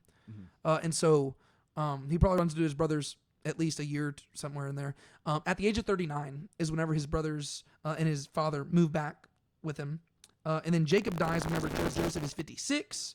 And then basically we just fast forward to the end of his life, and he's 110, right? And so we don't really know what happened during the final decades of Joseph's life. We don't know if he stayed in his position for a really long time. We don't know, but he did eventually die, and he is buried in Egypt. Well, I guess he's put in a coffin in Egypt. It doesn't say he's buried. He's just, I don't know, he's just embalmed and placed in a coffin. Yeah. And the word for coffin there in Hebrew is the same word that's going to be used for the Ark of the Covenant later on. And so it's I don't remember the Hebrew word, but it's just ark. And so that's all I got to say about Genesis itself. Do you have any other comments? We are going to still wrap things up with probably a briefer retrospective on the whole book. But do you have any thoughts you want to share about just this final section? I don't think so. All right, cool. Well, that completes the first book of the Bible for us. And so now let's just look back and just talk about the book as a whole. Because we've been treating this as part and parcel, just one piece at a time. And I just think it's beneficial at the end of each book to just look back and say, what have we learned today? Yeah. And so let me just ask you this. And I don't have specific answers for these. A lot of these are just open-ended questions to just get us talking. Mhm. From your perspective, given how Genesis starts and ends, and this is a bit of a hard question to answer to where I don't have a clear answer here, because it mainly is set up for the rest of Torah, but what would you say the story of Genesis is? The story of Genesis. Like, and while you're thinking about this, like I'll just explain, like Exodus to me is a little bit easier because Exodus, it starts with them enslaved and it ends with God arriving to dwell in the tabernacle. And it really seems like there's like two main purposes to where the first half of the book of Exodus is them getting out of Egypt, and then the second half is them learning to serve God in the wilderness. And so it's like basically there's two arcs. It's getting out of slavery and getting it's basically removing them from slavery in Egypt and making them slaves of God, right? Like that's kind of like the story of Exodus. And then Leviticus is not as much narrative, but the way Exodus ends is with people being unable to enter into the presence of Yahweh, and Numbers begins and they can enter into the presence of Yahweh. And so Leviticus kind of bridges that gap and it explains how do people enter into the presence of God. Yeah. Whereas Genesis it's a little bit harder to pinpoint because it is a lot of setup. But how would you kind of frame the message or the story of the book? Well, I guess for one thing, it's essentially, at least to the audience of the immediate recipients of Torah, it's like their it's like their main history book. Mm-hmm. And so it is a history of Israel, as well as also from a narrative standpoint, it's kind of establishing God's purpose for man, establishing the need for Israel up until the forming of Israel, and it kind of just establishes a lot of things. Like, it's rather than just like one particular thing, I feel like it kind of just establishes like the genesis of a lot of different things, like the way that God relates to man, how we relate to God, what God's plan is for humanity, and kind of fleshing that out and what that means, and the way to me it's kind of like establishing a lot of different things. Yeah. Well, establishing is probably a good way to describe it. I mean, it's literally called Genesis, in the beginning, right? Mm-hmm. Even the Hebrew name is Parashah, which just means in the beginning. And I think the best way that I formulate this is just by trying to figure out what purpose does Genesis serve in Torah as a whole, right? Because while they are 5 separate books, you really kind of have to treat them as one collective unit. Mm-hmm. And if the Torah is the constitution of Israel, right? It is like the heartbeat of Israel that made Israel different. You have to ask, okay, well, what unique contribution does Genesis offer, mm-hmm. right? And I would argue that really Exodus through Deuteronomy explain what makes Israel unique, right? To where, yes, you do get narrative littered throughout there, but there's also commands interspersed with the narrative. Whereas Genesis is the one book where, yes, there are commands, but they aren't presented as just, a law. Yeah. It's just God is making commands circumcise your kids, do stuff like that. But Genesis is pretty much, it's just narrative beginning to end. Mm-hmm. And that is unique to Genesis in Torah. And so I would argue that Exodus through Deuteronomy, they're mainly explaining what makes Israel unique. Mm-hmm. Whereas Genesis almost serves the purpose of saying, why does Israel need to exist? Yeah. Why? Why Israel? And then the rest is what Israel or how Israel. Mm-hmm. And I think that just saying, why does Israel need to exist? That actually unifies the whole book, because oftentimes people will treat chapters 1 through 11 of Genesis as being totally separate from 12 through 50. Yeah. Whereas if they were supposed to be treated entirely differently, they could have easily been, Torah could have easily been divided into 6 books, but they're all one book. And so to me, I would argue that chapters 1 through 11, they're not simply trying to answer the questions of what are the origins of the universe. They're answering the questions of why does Israel need to exist? And so they're introducing you to who God is, what his plans are, what his purposes are, and how man has screwed that up, and how God has created this people, Israel, through whom he's going to accomplish his purposes. And as we've seen at the end of the book, it's not even just yes, God is going to accomplish something through all of Israel, right? There are blessings on all the tribes, but there's specifically this person from Israel that we're looking to who is going to be the leader of the Israelite people. Mm-hmm. And he's the one who's going to the Israelite people, they are purposed to be God's chosen nation, holy priesthood, through whom the serpent is crushed. but they're chiefly going to do it through this ultimate patriarch and ultimate king who comes from Abraham, Isaac, Jacob, through Judah, and possibly like through Joseph. And he's going to be the one who finally crushes the serpent, right? And so it seems to me that is really what that's the unique contribution that Genesis gives, because if you didn't have Genesis, you would know who Israel is and you would know what makes them different, but you wouldn't know why. Then like if it just started with Exodus, you'd be like, okay, they're slaves and God has chosen them, and like you would have all those things, but you wouldn't know why they needed to exist. Whereas Genesis, it gives that answer, right? To where it does a great job of answering why Israel needs to exist. It introduces you to Israel's God. It introduces you to Israel's founders. And when you look at Israel's founders, you're introduced to like all different flavors of what it looks to live by faith. And then it culminates with like this message by Joseph about how God is so good that he can enter into an evil situation to produce good. And he can even use his own evil and rebellious people to produce good, right? To where, like, don't miss the fact that it wasn't just the Israelites who got to live because they sold Joseph into slavery. A lot of Egyptians got to live too, and all the nations were flooding to Egypt. And so even through Joseph's brothers' rebellion, there was hope for both the Israelites and the Gentiles. And so you really have this like just portrait of what God is going to accomplish through Israel as a whole. And so to me, I kind of argue that's like what the whole purpose is. And so I think you're right on the money there. But it is very hard to articulate because it really does feel like setup. Like the way it ends is literally just sequel bait. It's like, as Joseph is dying, he's like, the story ain't over yet. And it's setting up the Exodus.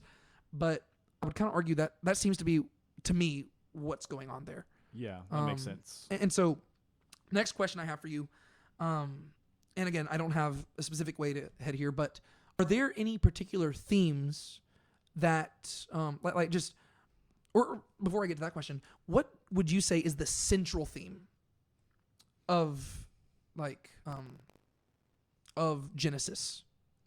The central theme? Yeah, like just as we've been reading through it. Well, I guess this was going to be my answer to what you're going to probably ask anyways. I think, especially if you keep the rest of Torah in mind, I mean, we already kind of talked about this a lot, but I do feel like one of, if not the central theme, it really does revolve around hearing God.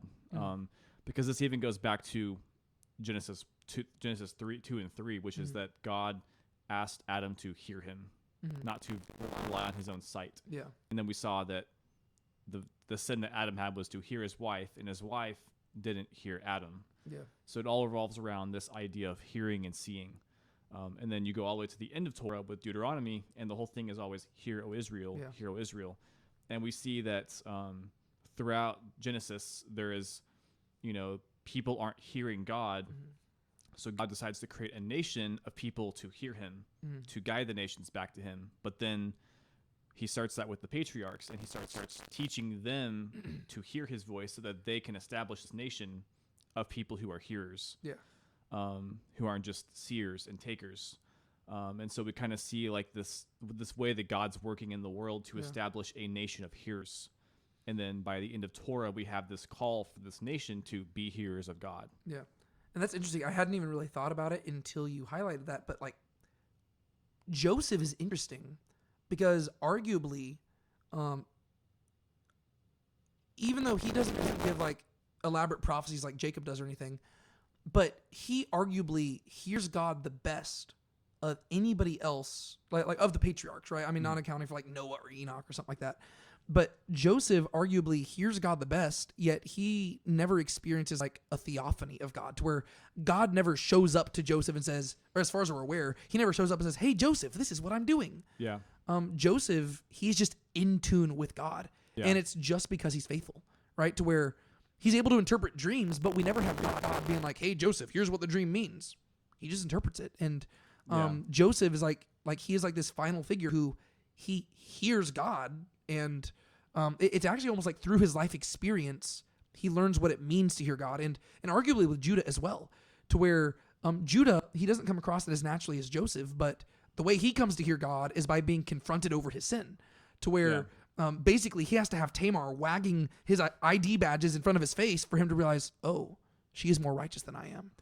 And so yeah, I could see how hearing him is a that's like a central theme. Yeah. I didn't even have like a particular answer.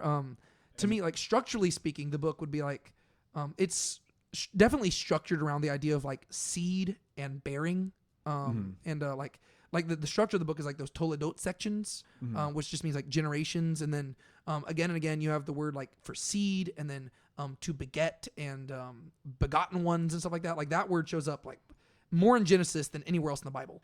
That word kind of like as you go out of Genesis, that word just stops showing up very much. And so that is definitely a central theme, but I like the hearing one as like a thematic thing going through. What was some other stuff you were going to say? Well, just to further build on that, I think especially when you start getting into like Exodus, like remembering that, you know, the way that God is going to reveal himself to his people is only going to get bigger and bigger. You know, the Exodus is kind of like the peak of that, but like throughout the rest of Torah, you're going to get all these like weird things to where God is like showing himself in very, very like even bigger ways than before.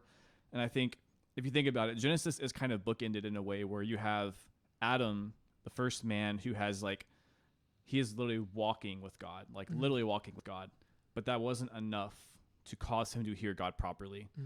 But you have on the other end, you have almost the complete opposite. You have a guy named Joseph who for most of his life lived not in the land of Canaan and didn't seem to, he seemed the most isolated from like any kind of physical seeing of God.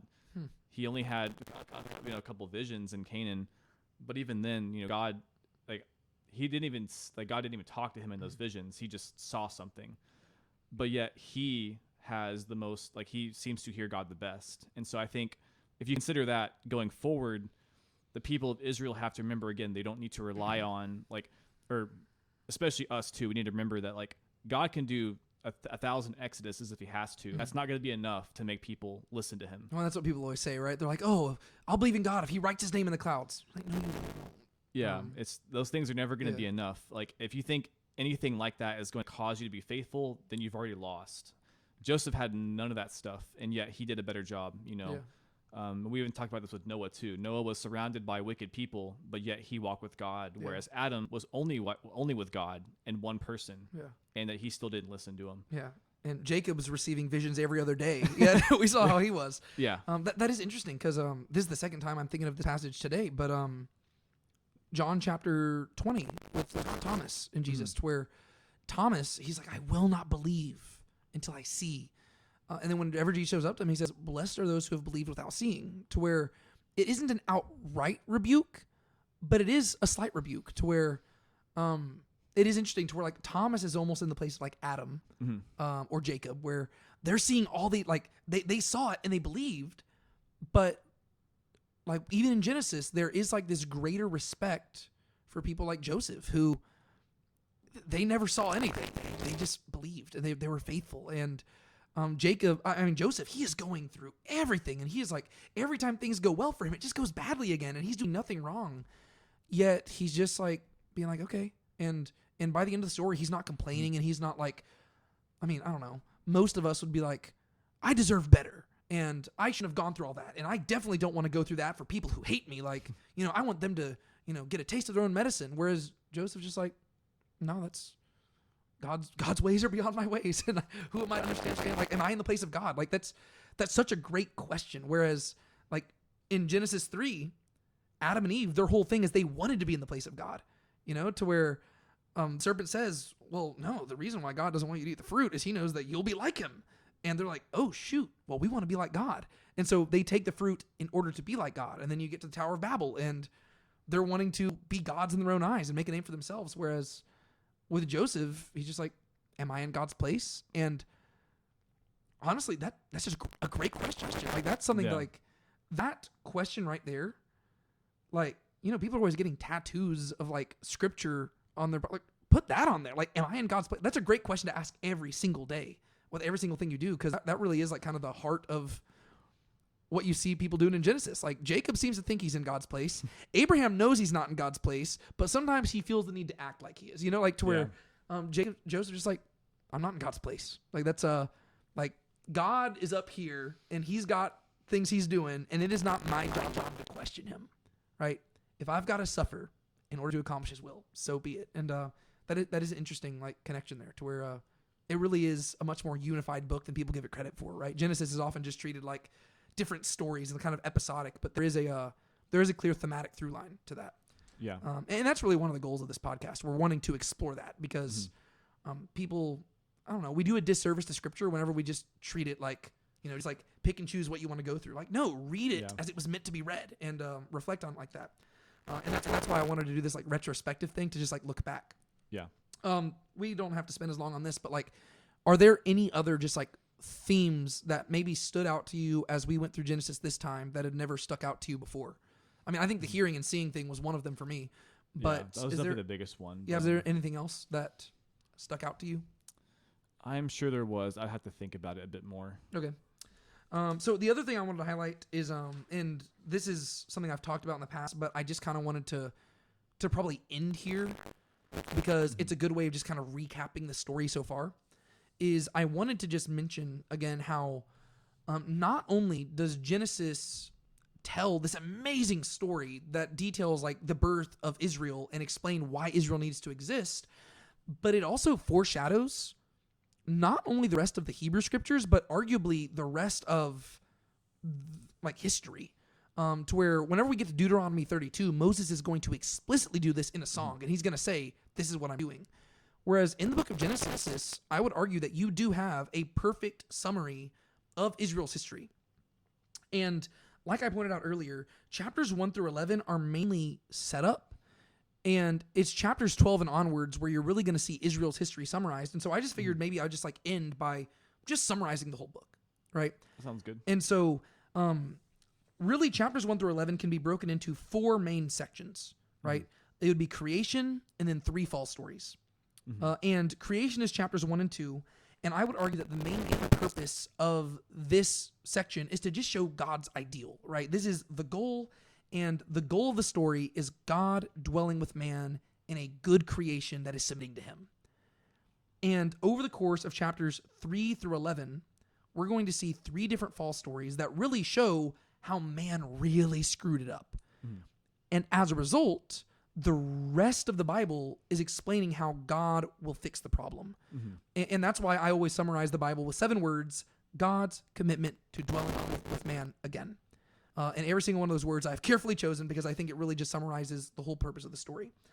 And so the first fall story is in chapters 3 through 5. And that is really where you get this like excommunication from Eden, to where Adam and Eve sin, they're kicked out of the garden. Cain sins, he's kicked out of Eden. And so you have this eastward movement.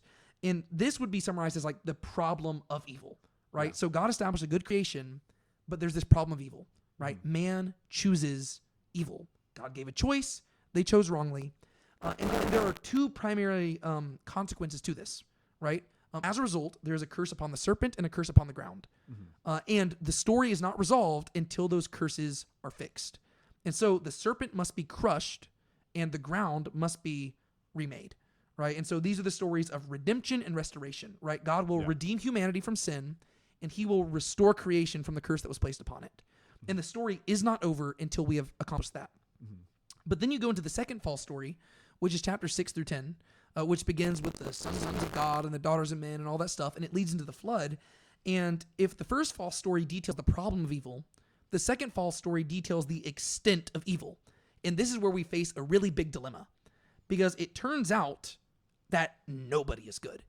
And whenever God looks at his creation in chapter 6, it says that he looks at the earth and it was ruined, and he looks at man and he is evil. And the language it uses is, and God looked at the, and every intention of the thought of man's heart was only evil continually. Yeah. And so this is a big dilemma, because we have a God who we know is determined to do good, but his creation is set on evil. And so what he does is he wipes things out, but he preserves Noah and his family. And we face this problem because even in the generation after Noah, we see people are still really messed up. And so the first dilemma is that man is committed to doing evil, and they just continually corrupt themselves, yet God is determined to produce good. And so the dilemma is how is he going to do that? Yeah, right? And destruction won't solve that issue. Yeah, destruction is not going to solve it. It's just going to keep repeating itself. And so he makes a covenant. He says, I'm not going to do this again. I just needed to send a message. But this raises the stakes to where we're like, okay, so not only does evil exist, but evil is contagious and it gets bigger and bigger. And so if God is going to produce something good, he's going to have to think outside the box. Mm-hmm. Which leads to the third flood story in chapter 11, where we see the result of evil, to where man basically is so unified in evil that they try to basically put themselves into the space of God, and they are just trying to, climb to God themselves, make this tower, and it's all pride, right? And so humanity is literally the opposite of what God intended. Rather than humbling themselves and letting him make a name for them, they're exalting themselves and trying to make a name for themselves. And so what God does is he scatters the people. But this is now a second dilemma, because we know that God is not going to judge the earth in the same way, and he's not going to solve the problem through judgment. But now the issue is that you've got people who are scattered in every which direction, and they're all unified in their rebellion against him. Mm-hmm. And so now the question at the end of Genesis 11 is how is God going to solve this, right? How is God going to fix the problem of evil? How is he going to redeem this corruption in man? And how is he going to bring people back together? Right? And so you've got a really big problem there. And the solution comes in the person of Abraham. And God shows up in chapter 12 and says, I'm going to make a mighty nation of you. And then you read through the story of Abraham, Isaac, Jacob, Joseph, and Judah. And that is the story in small form. But their story perfectly foreshadows the story of Israel. Mm-hmm. And so whenever you get to chapters 12 through 50, this is where I would say that story directly foreshadows Israel's story. Mm-hmm. And you can break this into 5 sections. Chapters 12 through 22 is the Abraham story. And then chapters 23 through 25, you would expect it to be the Isaac story, but it's kind of this awkward stage where Abraham is preparing for Isaac, but even by the end of chapter 25, Jacob's already born. Which is it's kind of a very weird structure. Chapter 26 is the only true Isaac story. Yeah. And then chapter 27 through 36 is the Jacob story. And then chapters 37 through 50 is the Jacob and Judah story. So you got those 5 sections. Yeah. Abraham, preparation for Isaac, Jacob, and then Joseph and Judah. And I would argue that those 5 sections perfectly foreshadow Israel's future as well. Right? So with Abraham, you've got, in Israel's history, you've got the Exodus, you've got the Torah, and you've got the wilderness wandering. And that's because Abraham, he went down to Egypt. God took him out of Egypt. God made a covenant to him. He made all these commands and promises to Abraham, and Abraham spent his life sojourning in a land that was not his. Mm-hmm. And that directly foreshadows Israel, who is going to go down to Egypt, be delivered from Egypt, receive a covenant and instructions from God, and they're going to wander in the wilderness. Mm-hmm. And then chapters 23 through 25 is this awkward stage of transition where Abraham is preparing for Isaac. And I would argue that directly correlates to the period of the conquest and the judges, right? To where Joshua, he leads the people into the land, but they're not a fully established kingdom, mm-hmm. right? And so Joshua is this last memory of the Moses generation. And so he's kind of the Abraham, but the judges period, you're starting to get into the stability of Isaac, right? But even then, in the judges period, you're seeing these cracks of division, right?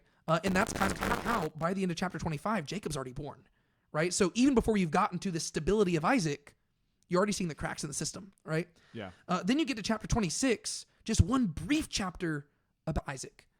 And that directly foreshadows Israel's history because the united monarchy is not going to last long, right? Not at all. It's going to last 120 years. And even then, arguably 20 of those years are actually good, right? To where Saul, he's a king, but he's a really messy king. David, he is the best king Israel ever had, but the back 20 years of his his reign were not good.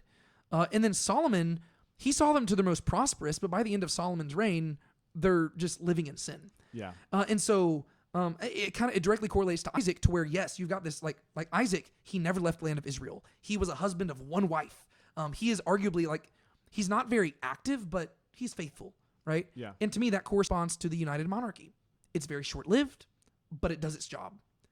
And then you get to Jacob, who takes up the majority of the story, and that directly corresponds to the divided monarchy and then the exile and return. Because Jacob, he is divided against his brother. He is taking what is not his to take. And as a result, he is kicked out of the land. He dwells for 20 years somewhere far away, and then he returns to the land, and he dwells in the land again. But even when he's back in the land, his life does not get better. And that's going to be just like the people of Israel and Judah, to where they are going to be divided against one another, brother against brother, and then they're going to be kicked out of the land, and God brings them back. But even whenever Judah gets back, things are not getting better. And then that leads to the final section, which is Joseph and Judah. And I would argue that Joseph stands in the place of the Messiah, and Judah stands in the place of the Jewish people, to where initially his brothers reject Joseph, and they sell him into slavery, and they metaphorically kill him. Yeah. But then he is resurrected before their eyes, and they, this is where you kind of have like a division amongst the Jewish people, because he is resurrected before them, and they eventually accept him, and he causes them to live. And I would argue that this foreshadows like what Scripture argues is the fate of the Jewish people, right? So whenever the Messiah shows up at the end of the exile and return and stuff like that, Jesus finally shows up, and they reject him. However, whenever he resurrects, there is a remnant of Jewish people who do come to believe in him, and they become the basis of the church.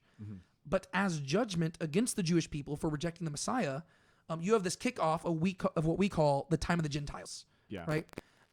And according to Scripture, it would suggest that when Jesus returns, the Jewish people will finally look on him whom they have pierced, and they will mourn for him as one mourns for an only son. And so it seems like whenever Christ returns, there's going to be a bunch of Jewish people who finally say, oh, that's the guy we crucified. And they're going to finally accept him, which is exactly how you have Joseph's brothers reacting to Joseph. And what's interesting there is that in between the Joseph story, you have this time of the Gentiles, right? Yeah. His brothers reject him. He goes into Egypt for a while. And it's only when he and his brothers are reunited that they finally come to accept him again. And so to me, if you're just looking at chapters 12 through 50, it directly foreshadows the rest of the Bible and the rest of history, specifically in regards to God's plans for Israel. And so I just find that very interesting that this is the beginning of the story, but it directly foreshadows the rest of it.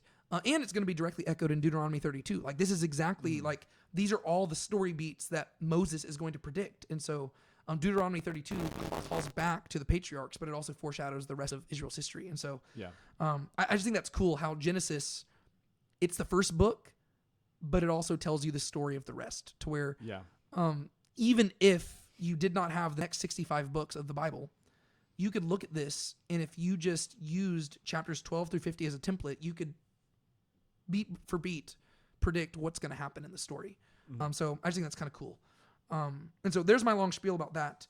And with that, I don't think I have anything else to say. What are your final thoughts on Genesis, or anything else you want to highlight before we close up? I guess there's not really much else I would say. I mean, I think you put it down pretty well. It's a great book, and like you said, it not only establishes a lot of things, but it really does. It both establishes a lot of things, but it also does kind of foreshadow the whole story. I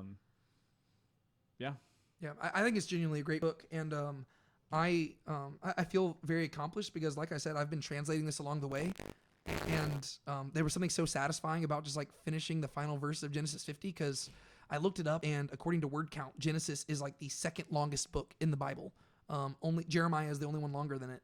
And it felt very satisfying to like, I can be like, wow, I have translated. Like, it was very cool. And I've been enjoying doing the podcast, and we already started going through Exodus now, and we'll be back next week, Lord willing, to talk about that. And I'm excited to dive into the next book of the Bible with you. Yeah. So I'm definitely looking forward to the rest of the Torah, because even Genesis, I think that this iteration of Genesis was probably by far the most like edifying I've ever had of it. But I'm even more interested to go to that level of depth through the less read books, which is really Exodus, Leviticus, Numbers, and Deuteronomy. Yeah. Genesis and Exodus, or like Genesis and the first half of Exodus, are probably the sections of Torah that I'm most familiar with. Yeah. And then once you start getting into the commands, and I think this is true in general for a lot of us Westerners, those are the places where it starts like kind of falling off a bit. And so I think that'll be really fun. Just to dive deep into that. And there's going to be some weeks where, with Genesis, I can just keep on going forever. Whereas there might be some weeks where we're like, I don't even know what to talk about in regards to this. Like, what do we do with that chapter in Numbers where there's like 89 verses of just like people donating gifts.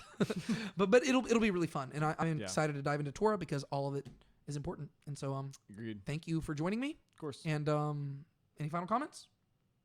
Sweet. All right. Well, thank you all for watching this. My name is Tate, And I'm Sean Powell. and this has been Talking Through the Text. See y'all later. Bye. Thanks for listening to Talking Through the Text. If you enjoyed this episode and want more like it, be sure to subscribe and share it with someone who might enjoy it too. Stay tuned for more episodes coming your way. Until next time, keep talking through the text.